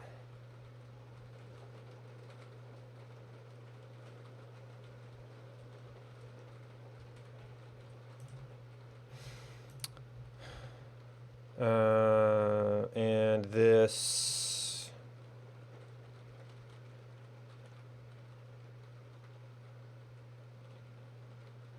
Yeah, that's got an add to map. So when I go back to deal with that, I'll have to do something with it. But we've got it actually. Actually, it probably shouldn't have done as much with the URLs as I did, but oh well. We've got something that actually boots up. You're still good.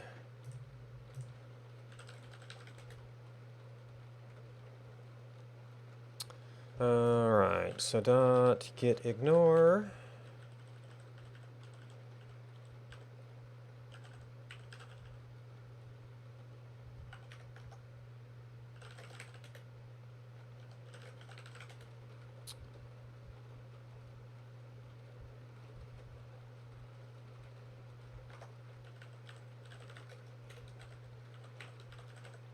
That's a generated file.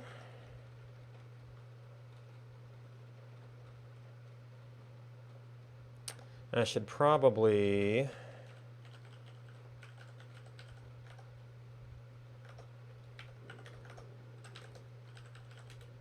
just ignore that. All right, add files.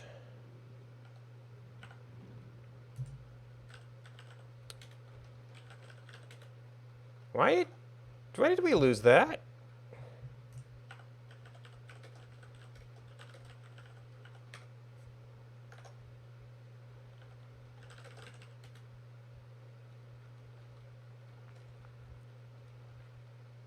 Oh. Does that matter to our whole startup process here? That was originally kind of a temporary. Oh. Does not seem to matter.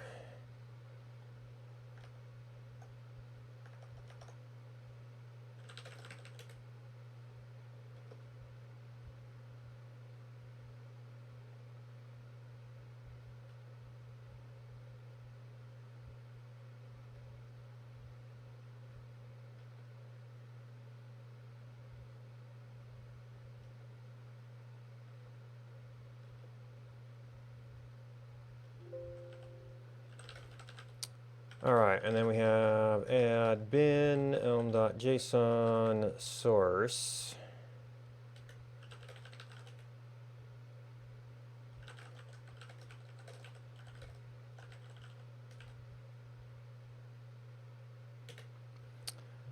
And then we can actually start looking at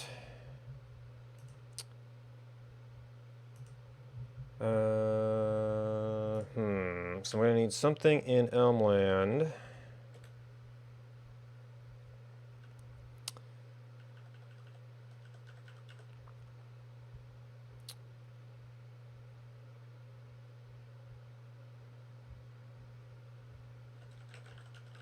Change route to, oh, and this is where we want to do this on a init.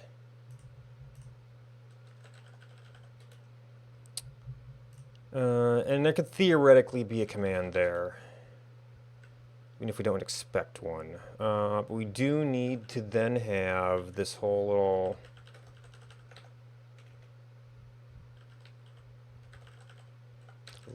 leet.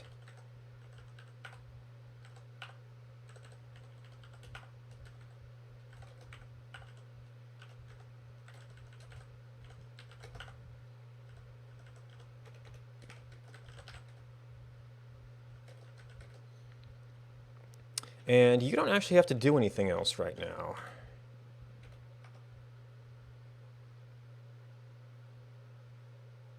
Right now.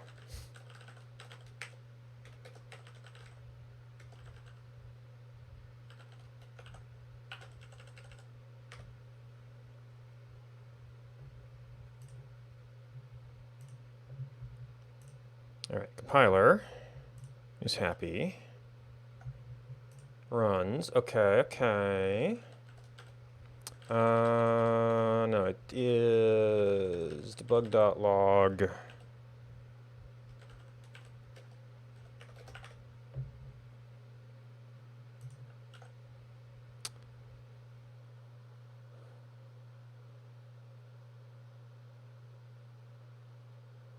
Okay, so we've got that. So now if we do, yeah, we don't have anything easy here. Well, we used to be down like a negative around 40,000.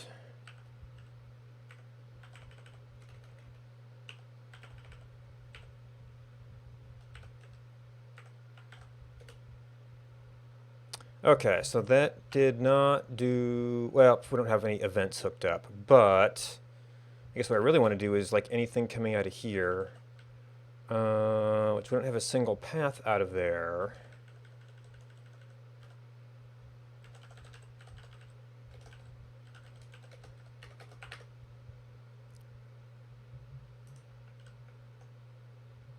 Okay, so there's a init. Okay, so a init parsed that correctly.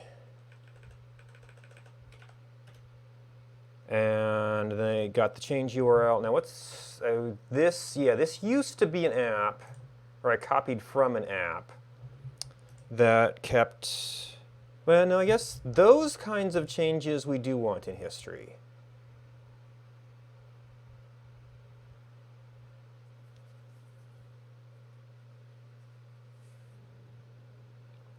When we start modifying our own URL to save parameters, we're going to want to do it differently.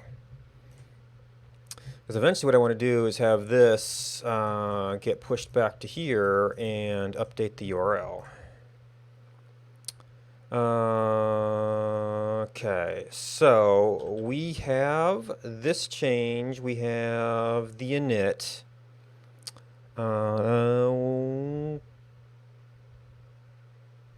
Okay. It's something. I mean, it's a small change, but it's actually working.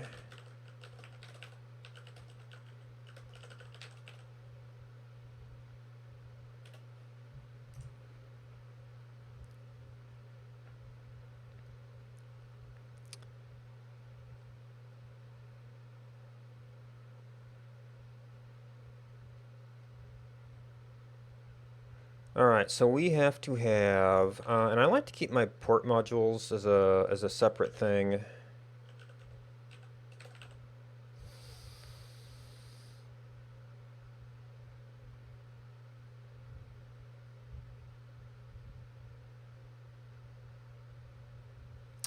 Might we want something else called map?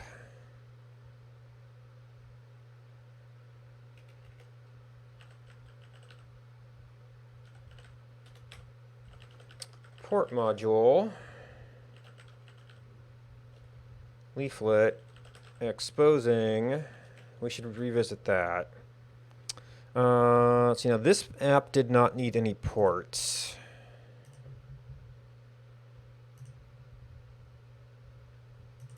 You've got port socket.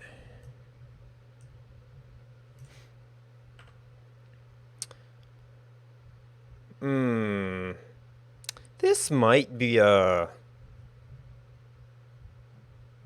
Well, you're a pretty... Port socket's a pretty advanced one. But there might be enough traffic here to justify the sort of single endpoint command response kind of thing. Which, unfortunately, is not going to get immediate gratification here.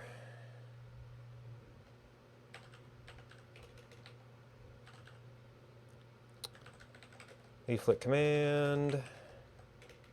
Wait. Yeah.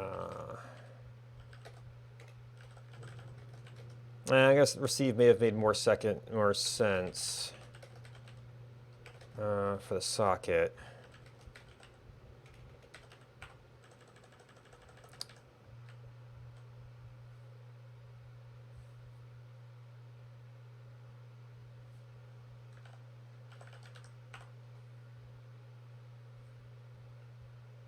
But that is pretty much an internal one, I think.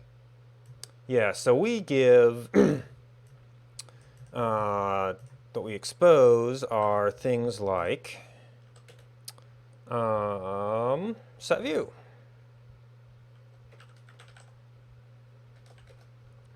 Which is going to, is where we define points.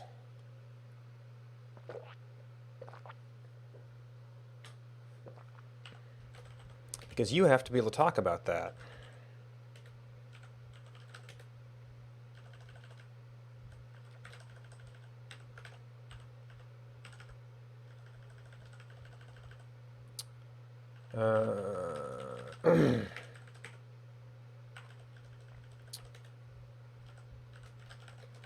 Set view is a point,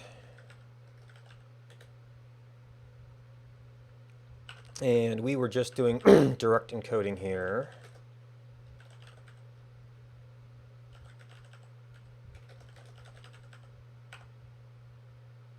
Right, it's convenient to do your, let's see, encode, encode, encode, decode, decode, decode. You might be able to make an argument for having a separate encode and decode files here. Maybe I started out with events on that one. All right, so set view. And really, we just want to go XYZ on this. Because that's what we're going to deal with. Code.object? Yeah, probably.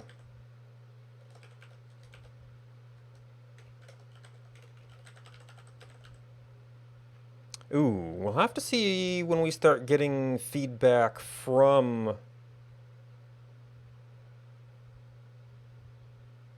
the map.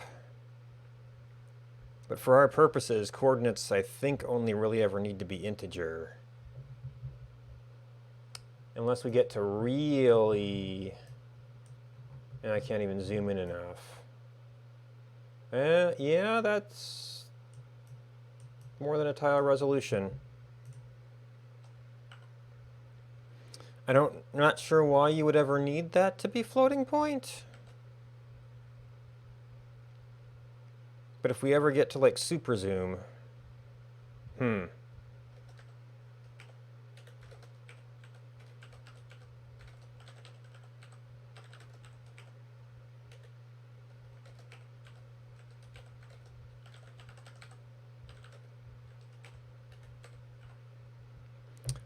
I need to do anything else with that?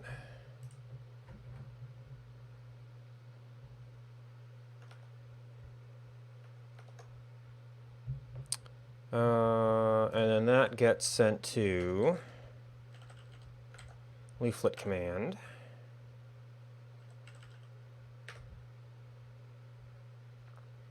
Now you aren't in our project yet.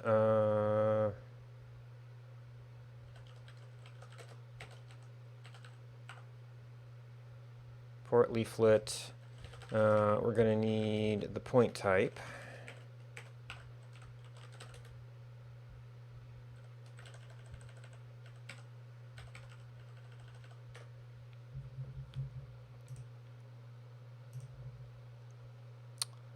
Right, so we're going to need JSON. And you might need to relaunch.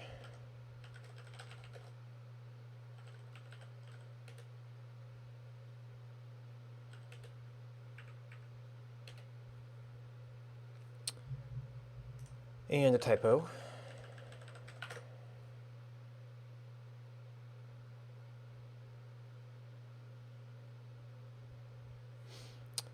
Right, because I originally had, and this should really be in decode.value when we come down to it.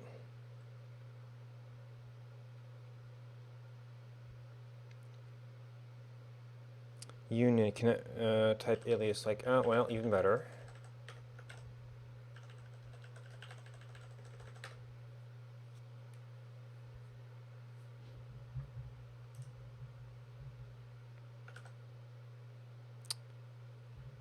All right, so what we want to do is map UI,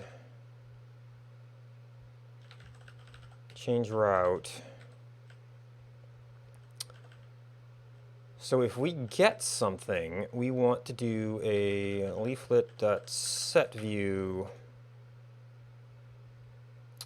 and we have to reconstruct the point. Or we capture the model and then do it from there.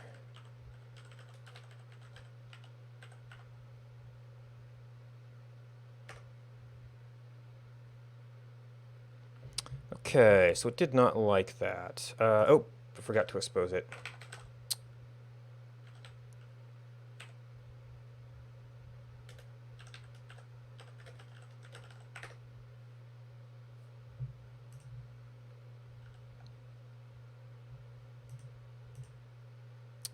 All right, so X.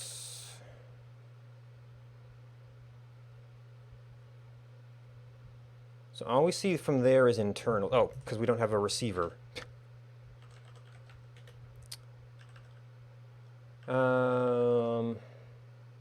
Now the receiver is actually going to need a reference to the map.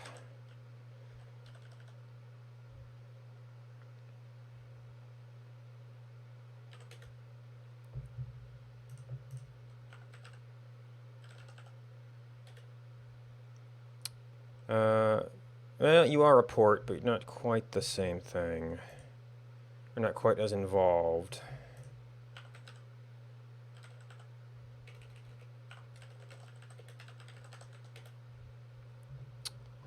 All right, so we've got a couple of extensions in here, and there goes my highlighting. All right, command connect. Oh, this is all WebSocket stuff. Subscribe to command. And I guess that is actually, yeah, and then sending stuff back. So that's not an entirely bad idea.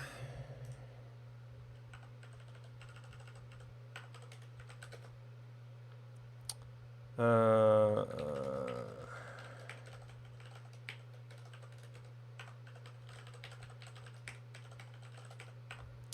so debugging, we're not doing a WebSocket here.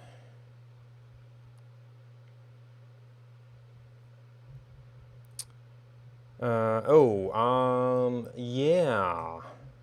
We actually need to think about our formatting more.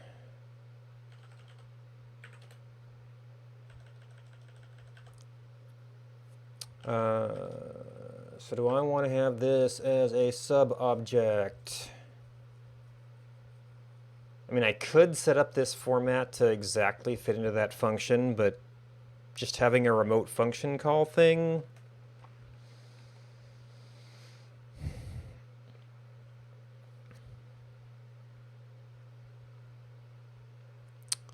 I'm not sure if that's good.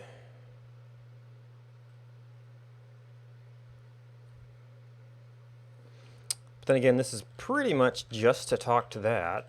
All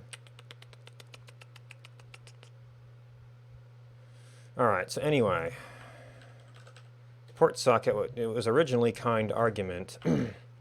Now I guess for our purposes here,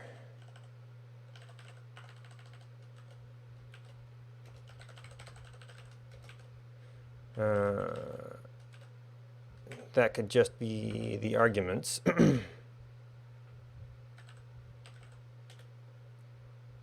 No, this actually has a JavaScript file.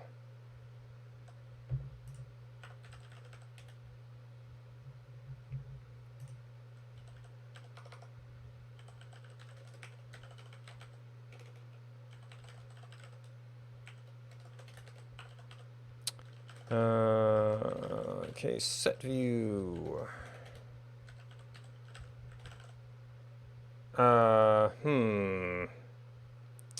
But if I define you outside of here,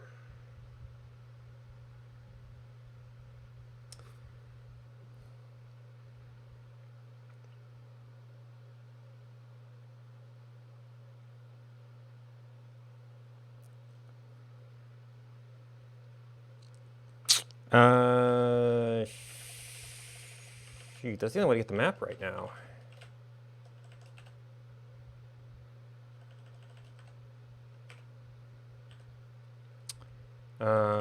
Message.y, message.x,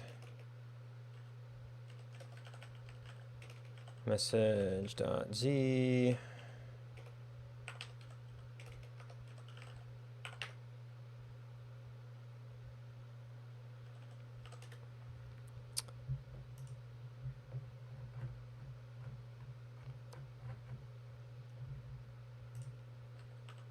App.ports dot if app.ports dot leaflet command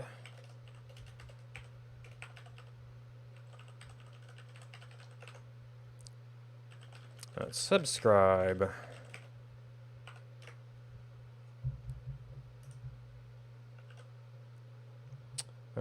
and compiler is okay. Okay, so we received it. Now we probably got overridden by the monument set.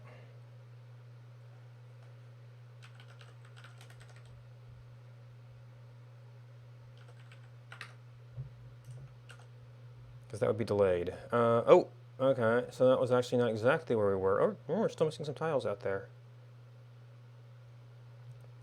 We don't have any feedback yet, but we can see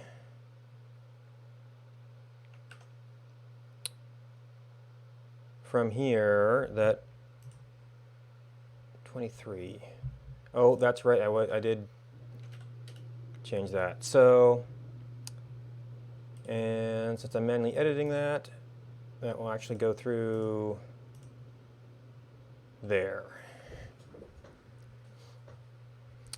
All right. So this is a thing we might have to rethink how we're doing that. So what is our default position then? Oh. I mean, probably 0, 0, which is pretty fine right now.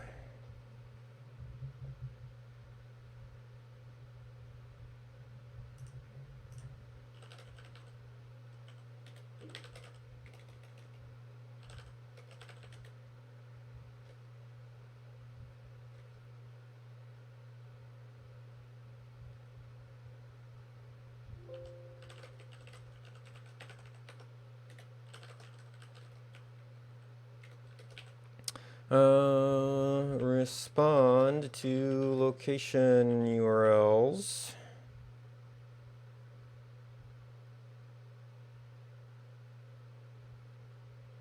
Oh. Oh, because you know what? I did actually have this set to receive ints, so that's sort of working out okay. Now, this is going the other way gets a little bit more interesting, because I think it's probably going to be a floating point. We have to decide if we want to deal with that. But first, we just get worry about getting the integers.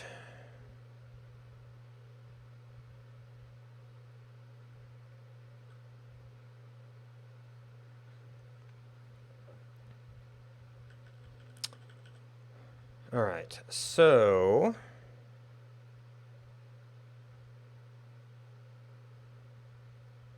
well, I need to find the event on the leaflet side.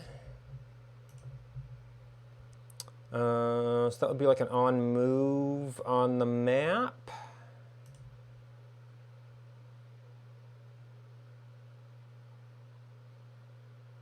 Adding or removing a layer. Resize, unload, needs to redraw contents. About to change. Probably during move. Zoom end and move end.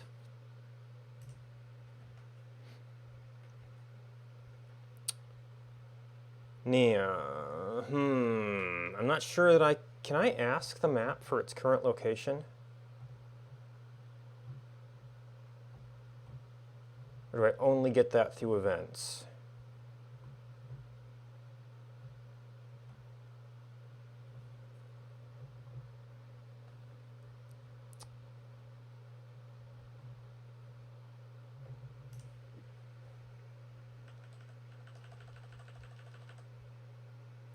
Oh, well, it does. Well,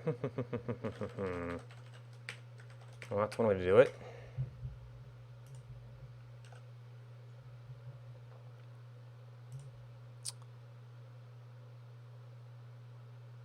So it's got a bunch of internal properties.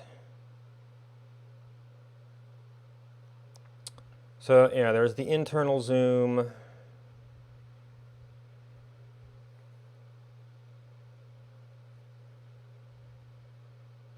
There's a last center.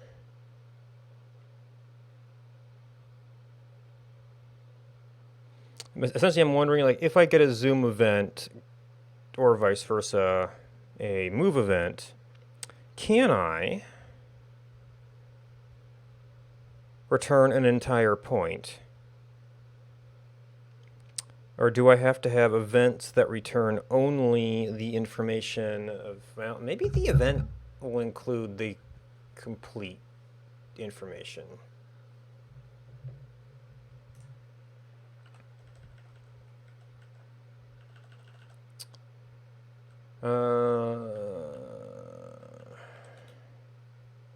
So map dot on move end.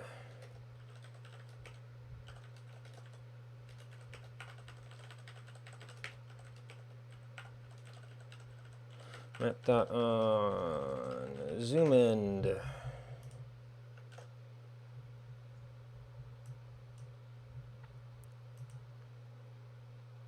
Source target target looks the same. Oh, so it's just an event. I don't get any information about it. Oh, it also counts as a move end.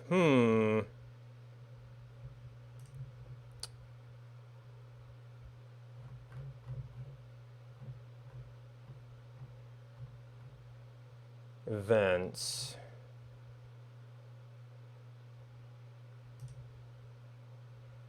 Source target propagate. Mouse events get lat longs.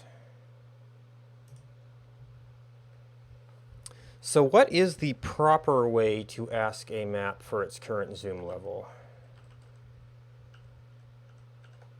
Maybe this is more of a tutorial thing.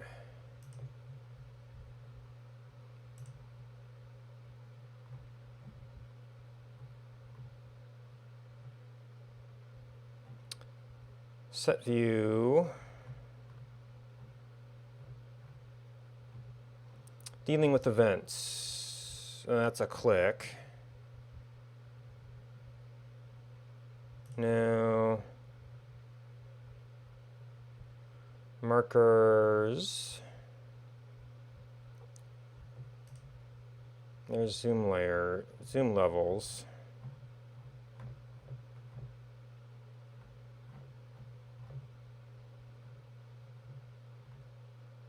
Controlling the zoom. Set view, fly to, zoom in, set zoom around, fit bounds.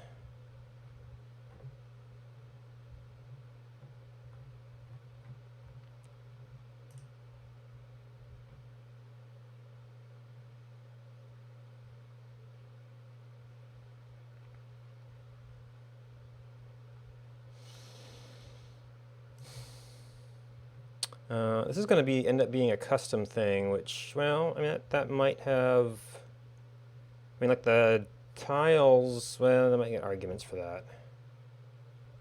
Because you see, that gets a chords on the function.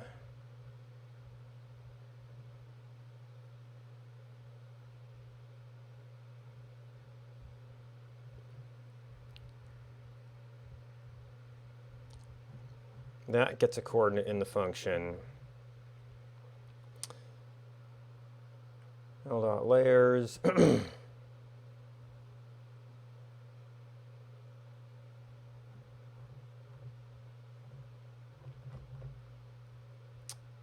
It doesn't say the map position.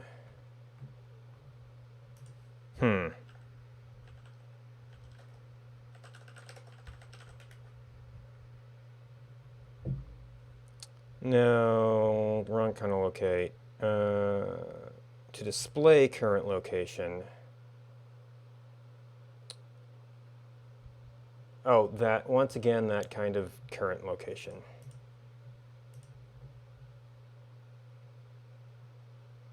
Current user location is this.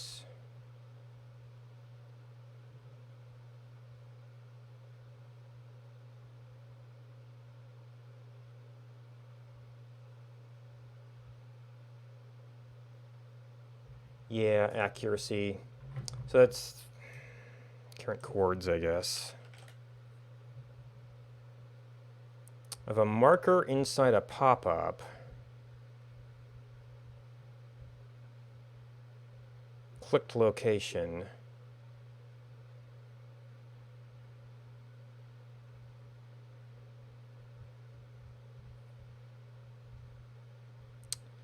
I mean, that's something, this was something I might have wanted as well.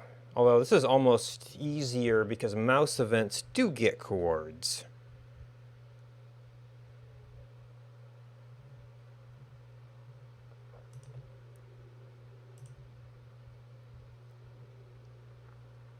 On and, on remove, on mouse move, yeah. So the event gets coordinates.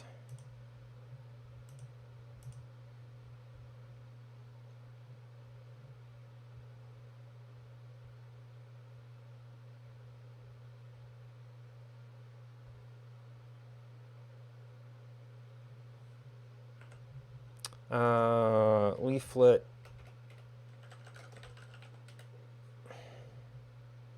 Change the map center, change the map center.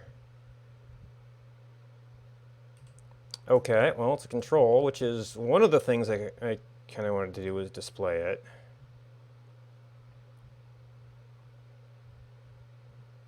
Although you...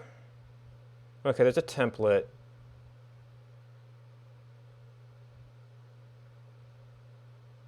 So with an optional designator, it can hopefully just do anything.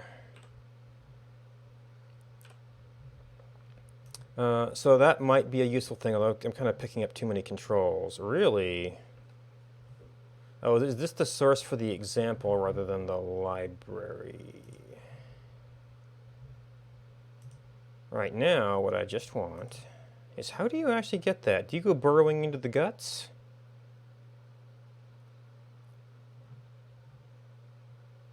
On map move.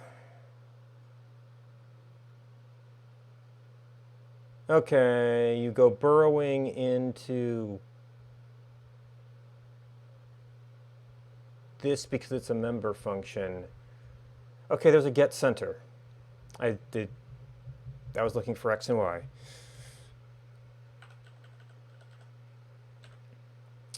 Now, so arguably we could do get center. So there's probably going to be a get zoom.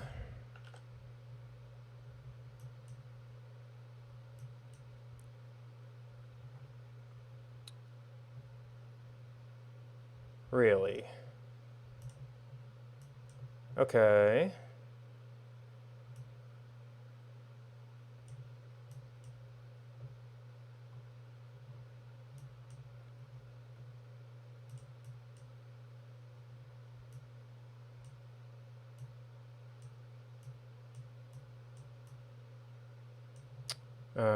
So that would be, okay, longitude -40.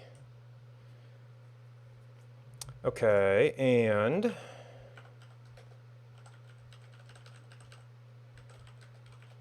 get zoom? Oh, the zoom end only. Target.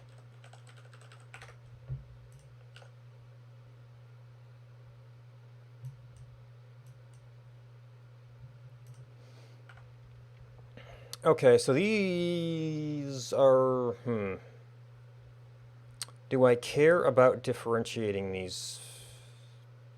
Well, technically it's firing a move on a zoom anyway. So I don't really need to do that as a separate event.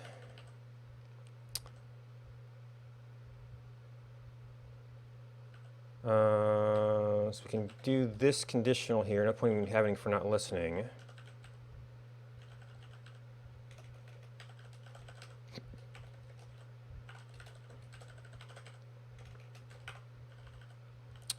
Map.onMoveEnd. So get center is a lat long object.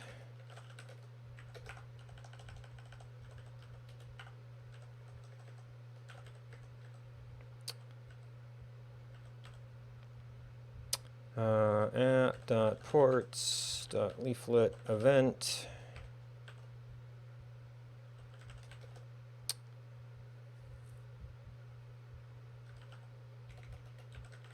Might as well call it what it is. If we follow the same format, that is center.long, center.lat.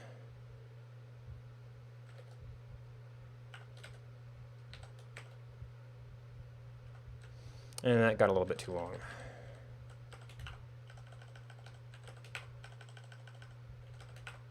Oh, and how about a property name?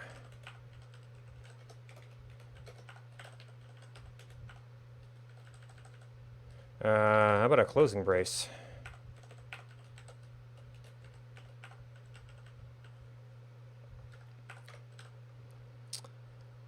On the other end,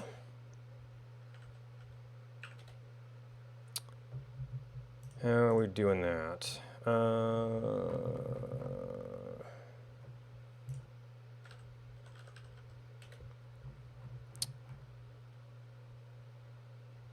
Yeah, so we've got a decoding function. So we've got, you're going to be just in,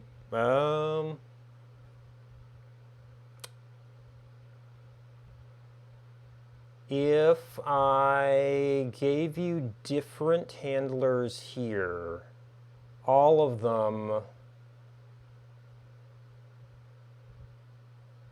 well, no, because a sub, I can map a sub. I guess I could probably, yeah, I could have a bunch of them that map, but they'd all end up receiving it and mapping it down to, well, no, I could have received different events. Because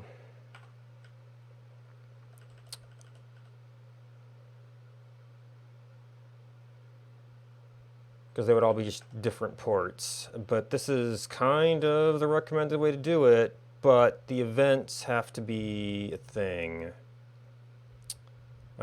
So we defined a type.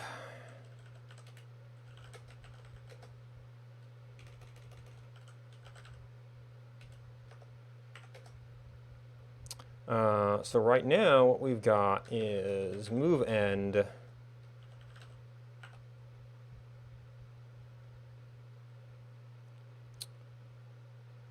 point.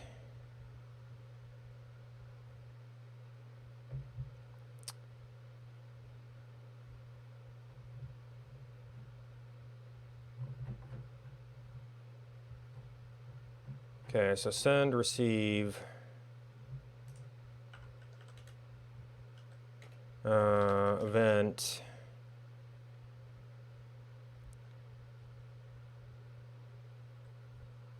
so ID event,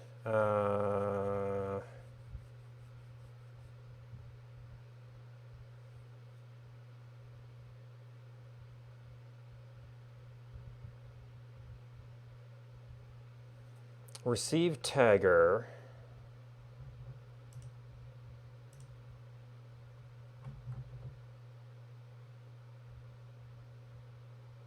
because you're a sub. Oh, ID to event to message. And then you rebind the ID to it. And if I ever needed multiple maps, I'd have to do something like that. So you are just going to be...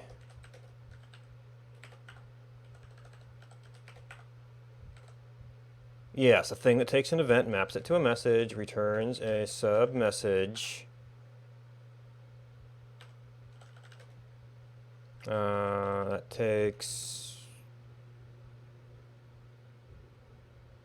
Oh, the tagger took an ID, right. Event tagger, leaflet event, the code event,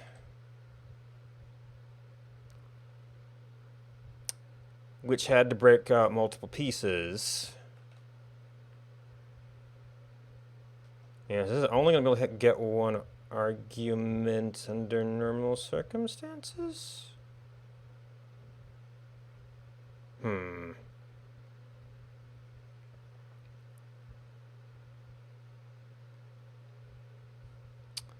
So decode it, translate the multi-argument results. So can I just do tagger for this one? For now, at least.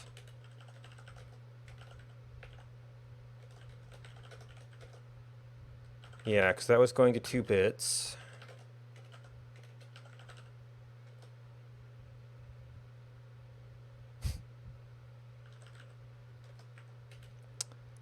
Decode value. Is decode value mine?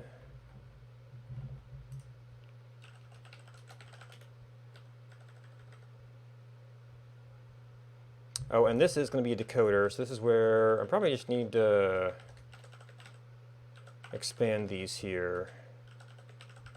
Oh, maybe decode value is...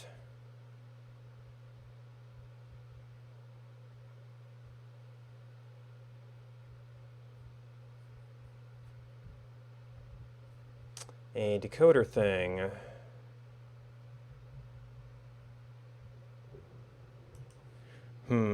What were we sending?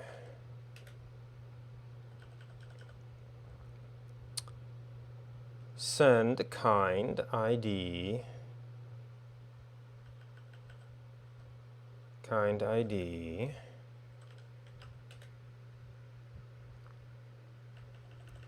ID event. Oh, okay, so you had, yeah, an ID'd thing.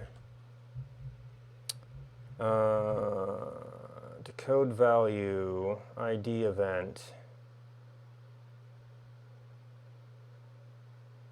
Use this decoder on that thing.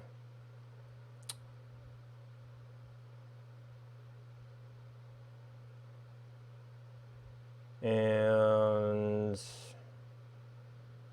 we were enforcing that it came out as a null if it was a decode error. We may have to deal with that.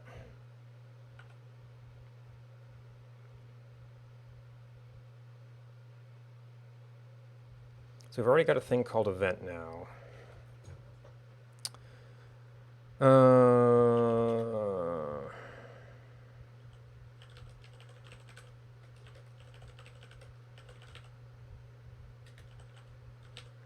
Right, so that, so that meant the, so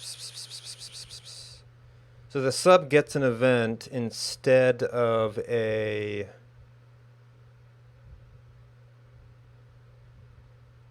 result?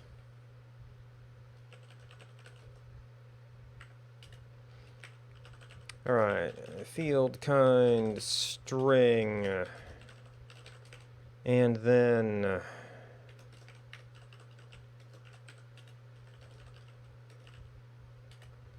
we only have one right now. So you had, right, then the ID was a common field.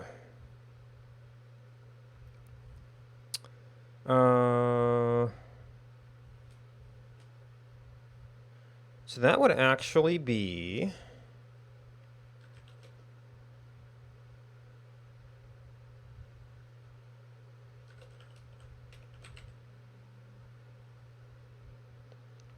map move end onto a point decoder?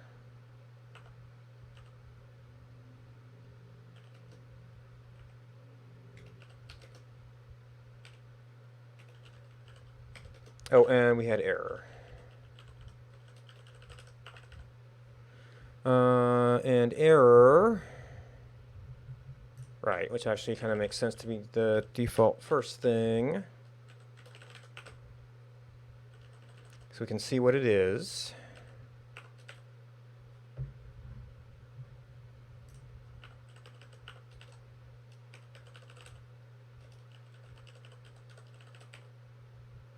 Oh. When did we put a value in there? Right, well, we have no way to get the current value. Unless I do something else with error? Maybe I was hoping to do that? Ah, that's where we could pass an error. Right, so here we don't actually have a thing we can pass.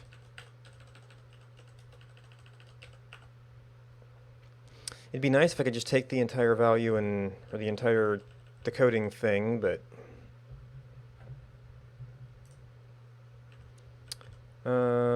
okay, so point decoder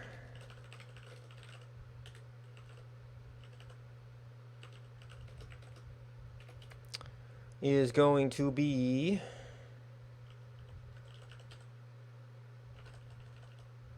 right, and these, since we're kind of doing both in here, have to be more explicit. So we'll map 3 of a point to the decode dot field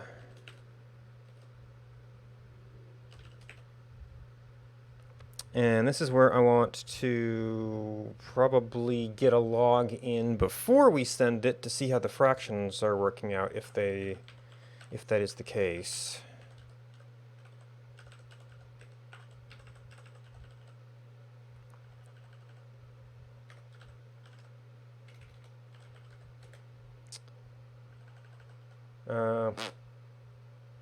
Well, I guess the center is the main thing I'm concerned about.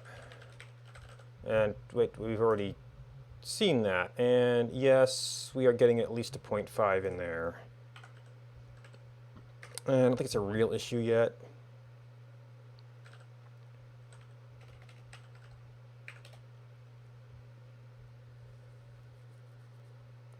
All right, so this has to have massive syntax errors right now.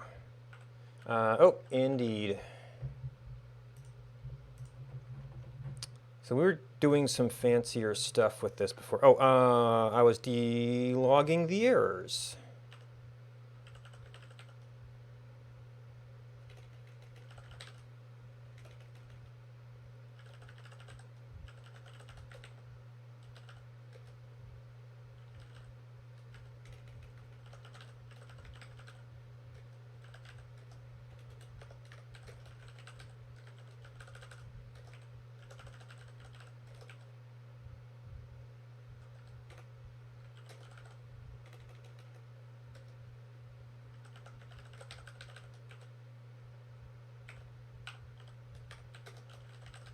Result with default.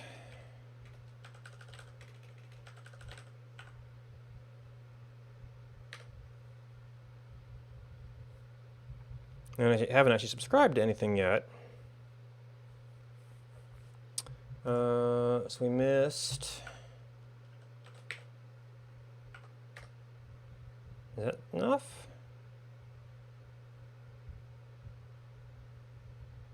Decode event.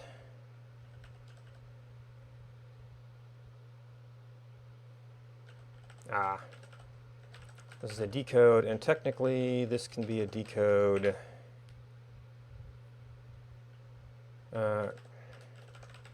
Decode.decoder.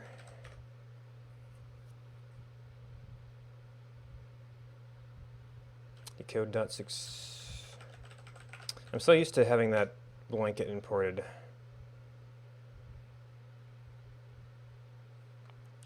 Decode.int. And the way I usually do that,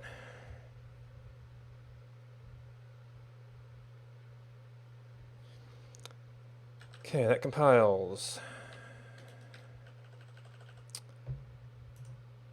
Subscriptions should just be, well, we have to have a thing to handle it. Leaflet dot event.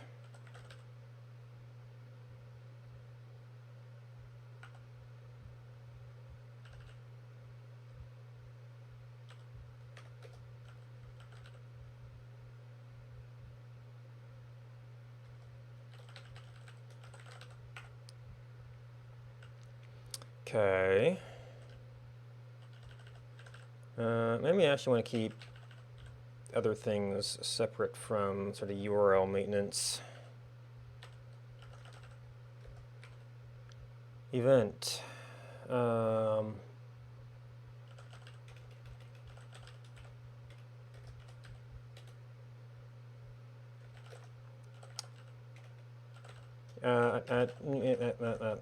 What we can do is similar to this. Leaflet.moveIn, which means I'm going to have to expose all of that.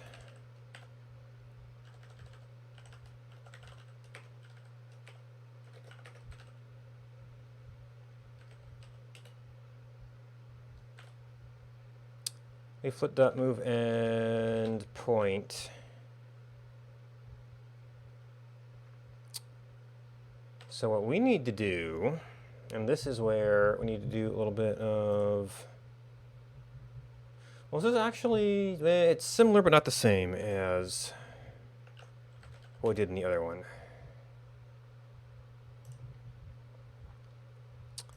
Navigation, because we want, because it's going to be changing so much, we don't want to push URL, not add a new entry to the browser history.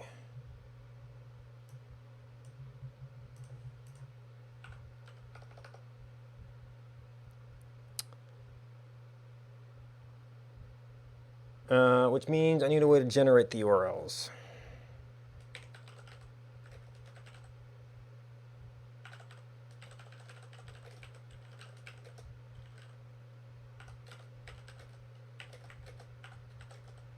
All right, so just proof of receipt.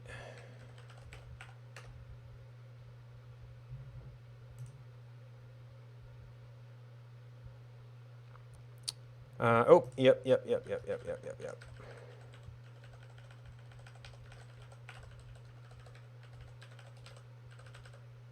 And currently we have no data to provide there.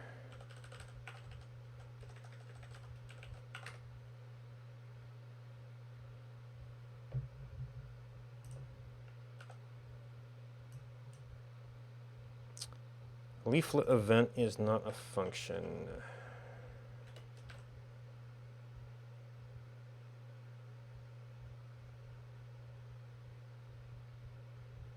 Oh, indeed, it is.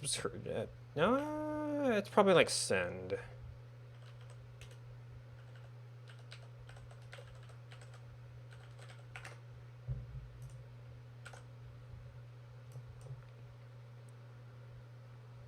Expected.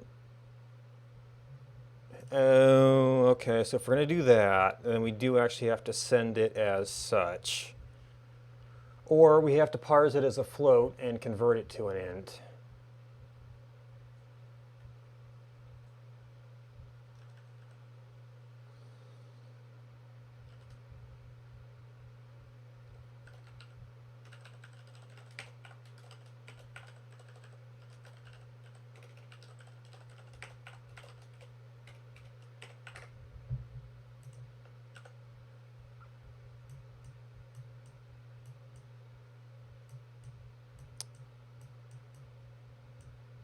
So yeah, you can move a lot of stuff. Okay, so we're getting those events. We still got a console.log here somewhere.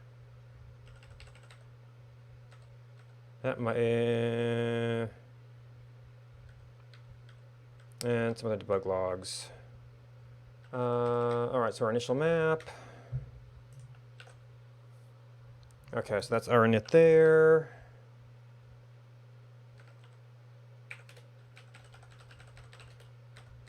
Okay, move error, URL.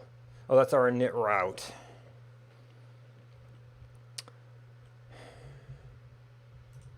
Okay, so now our other thing.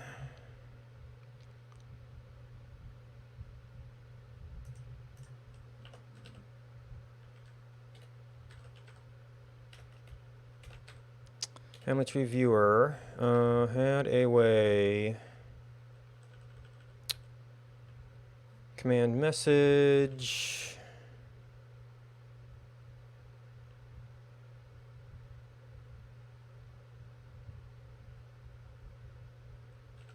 This was a push URL.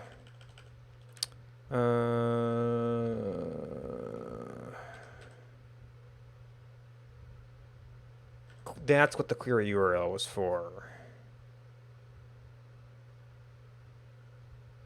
Or not. Okay, that's back. Yeah, that makes sense. So maybe that's what the stuff in the view was doing?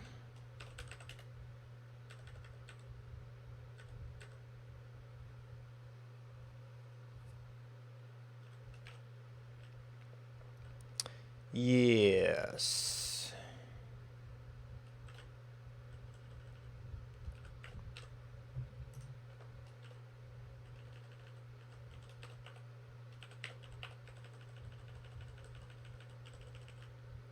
All right, so given a URL,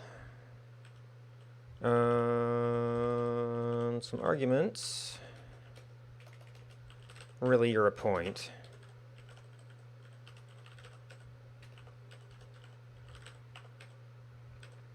URL to query.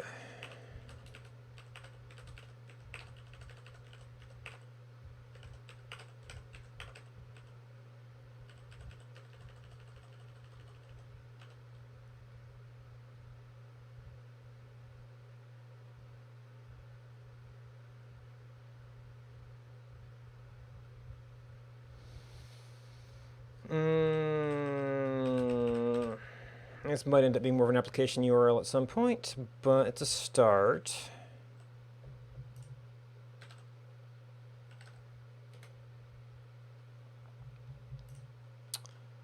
All right, so the command we want from here is, this is a command, from the event move.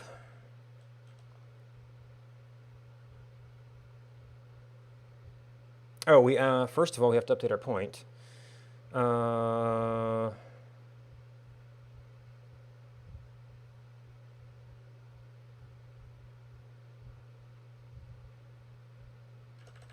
Which is just a point, so we can just say model,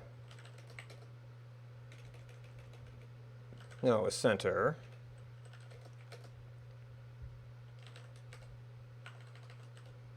And, okay, that command might get a little gnarly.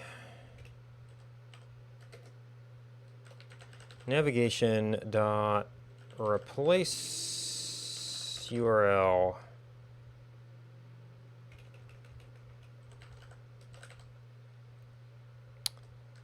Model dot navigation key.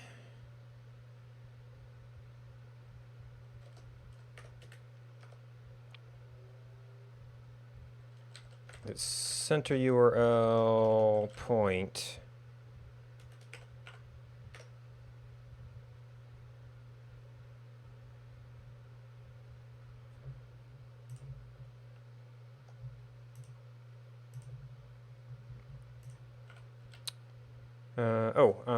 Receive this as a point.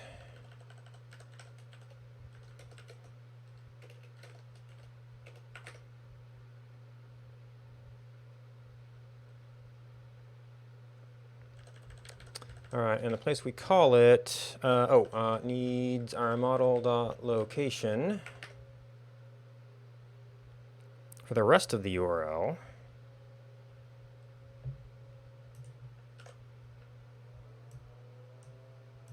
And then at move end,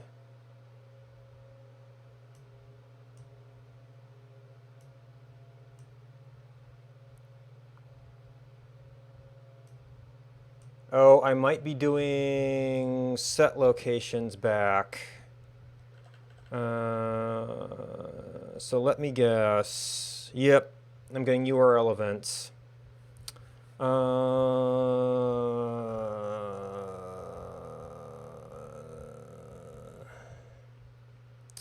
So we need to only do this if our model point doesn't match. Actually, this is probably just infinite at this point.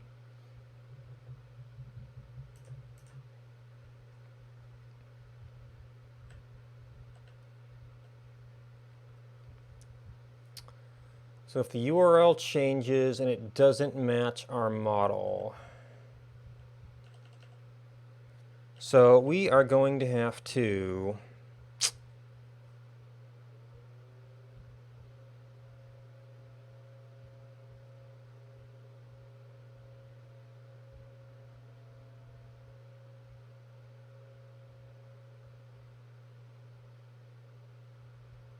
it's like we need to decode it into a point if it's valid, and we only want to send it under certain circumstances as well.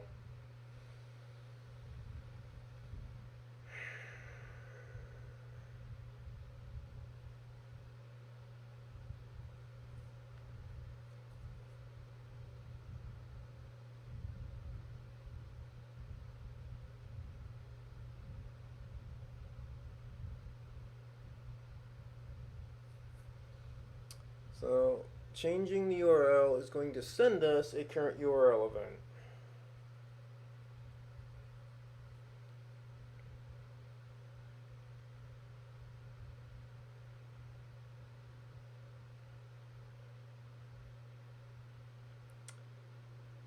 You might be able to do a belts and suspenders kind of thing. We check this on the map side as well, which is actually probably going to be easier to do.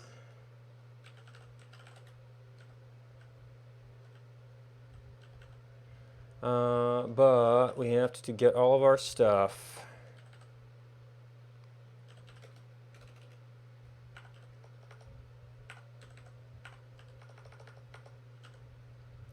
if center dot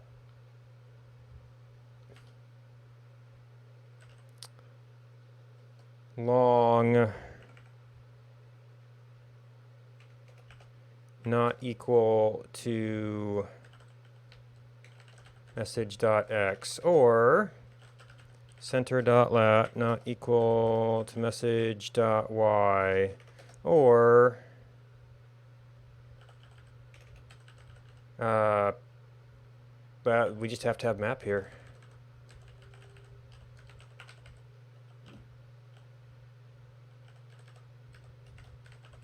Map.getZoom not equal to message.z.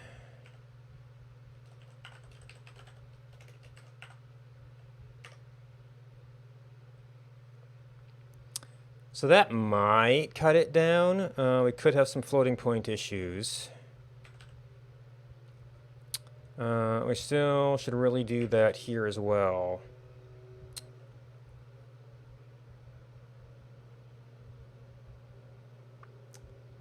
So it's like in both these cases, we need to do a let point equal, compare that point to center, and then decide whether to send the event.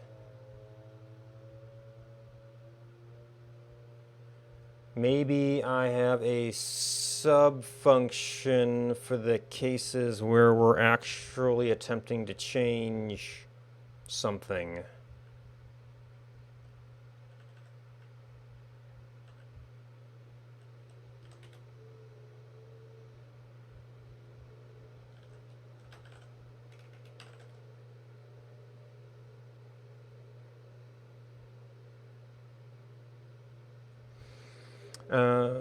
And standard Elm practice is the object being changed is the last argument.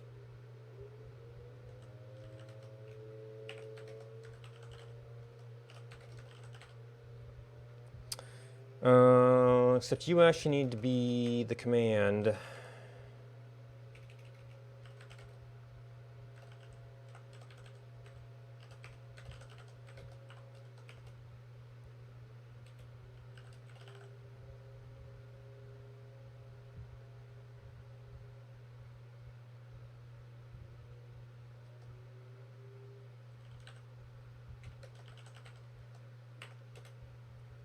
So we want to say if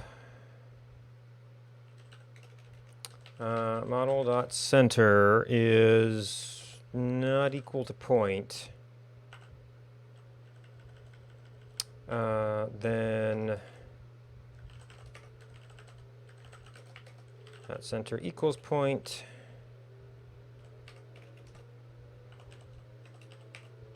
and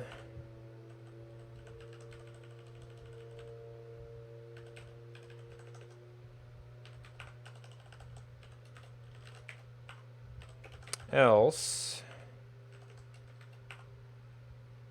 our good old model command none.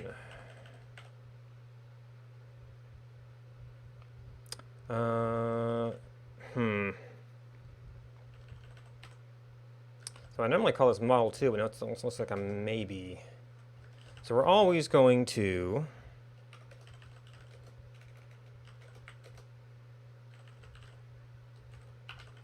do that. So this is set view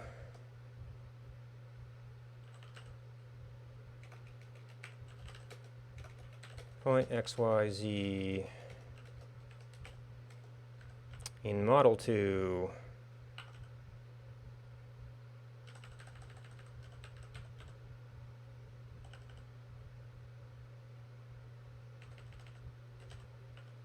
and then we'll have to see if anything changes when we get to possibly setting zoom only.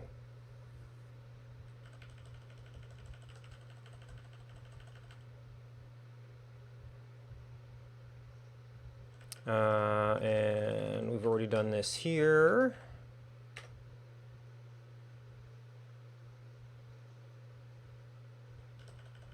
All right, we've already established.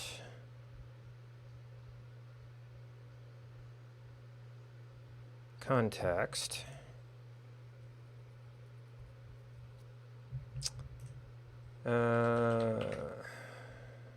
That's why it was all upset.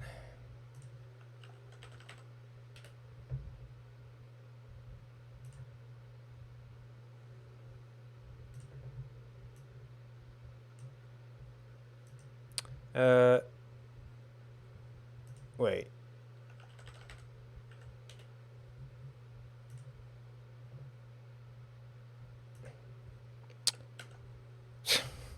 Caching. All right, now we're getting more immediate URL updates. And those are the smaller kind of things. That's not changing our history.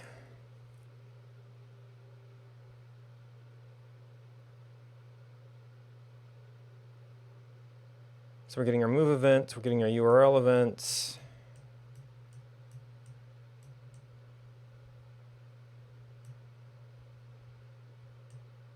Okay, yep, that's one. Okay, there's a init. So if we reload, we're going to go right back to there.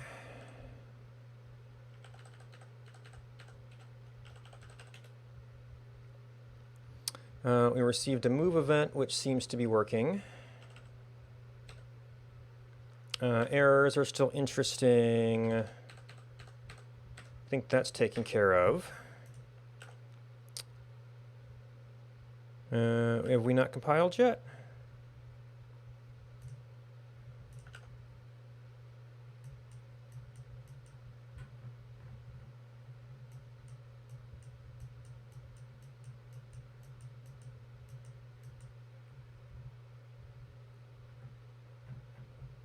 And, maybe I should just have a go home option, but...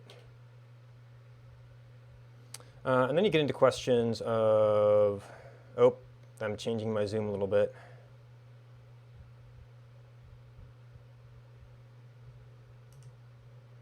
Probably do want on-screen control for this.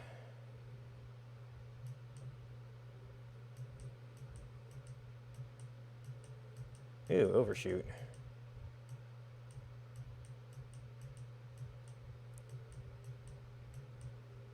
Still a little bit far out. Okay, there we go. Can maybe make it part of, that's a, I mean, that's sort of a nice thing to have. And that was actually a thing we found, right? Map center chord.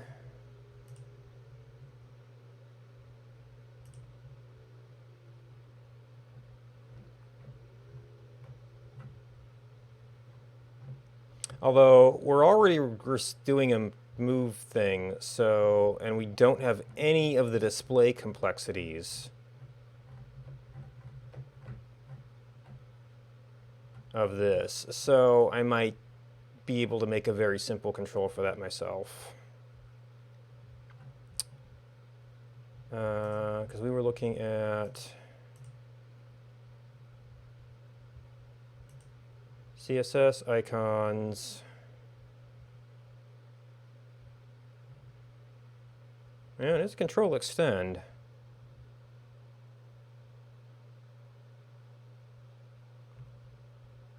Oh, were you also doing a center icon? Ah, yes, that's one of the options, which, I mean, I guess if you're locating something. Oh, that's even a move.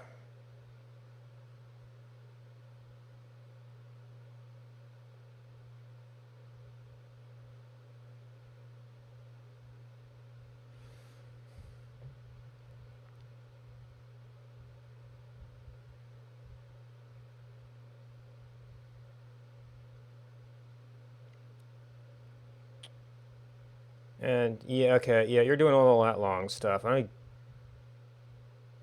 do we even have the option for that? Yeah, all the fancy formatting.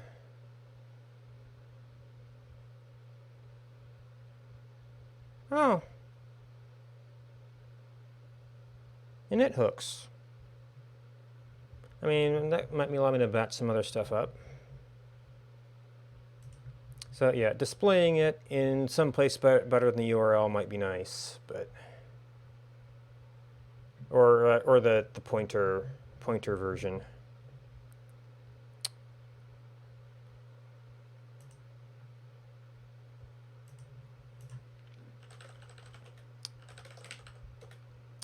Get diff.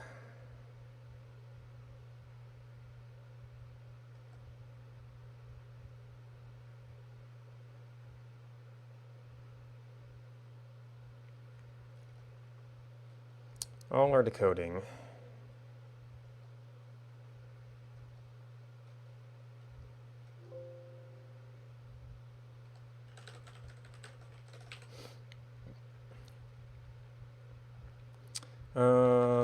Sync map center to URL. Well, that's at least one of our features.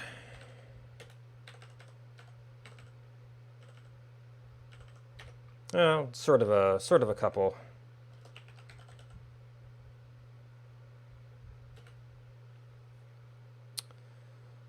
And we've got Elm there, so we can try, well, there's going to be some DOM trials as we try to, like, find a sidebar or something. And there's probably something, I think I was kind of poking at some other controls, and I didn't want to spend the whole day on it, as far as just some very, very simple, you know, like recent lives on other servers, although I guess you probably want full search if you want to start getting into other time periods and stuff.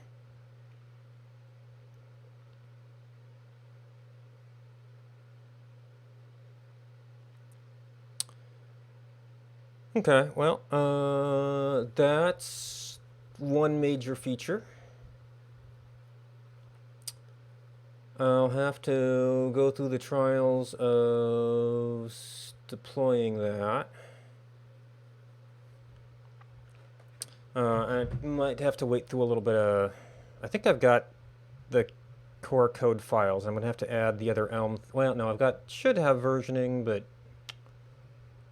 we should still have that. Oh, and I'll have config config synchronization.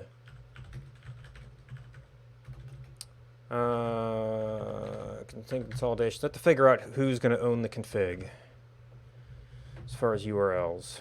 But it's about time to wrap up right now. So thanks everybody for watching, and everybody who hosted me. What do we got?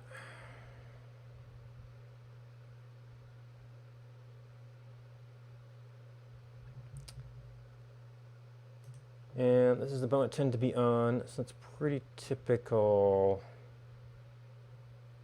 I do need to check around sometimes, see if there's any other programming people coming up.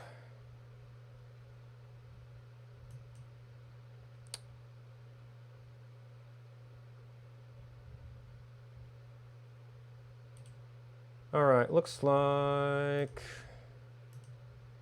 Toaster Fuel's doing some more game dev.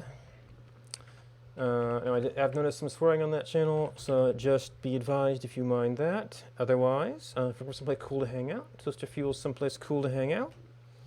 Thanks for hanging out with me. Goodbye, and until next time.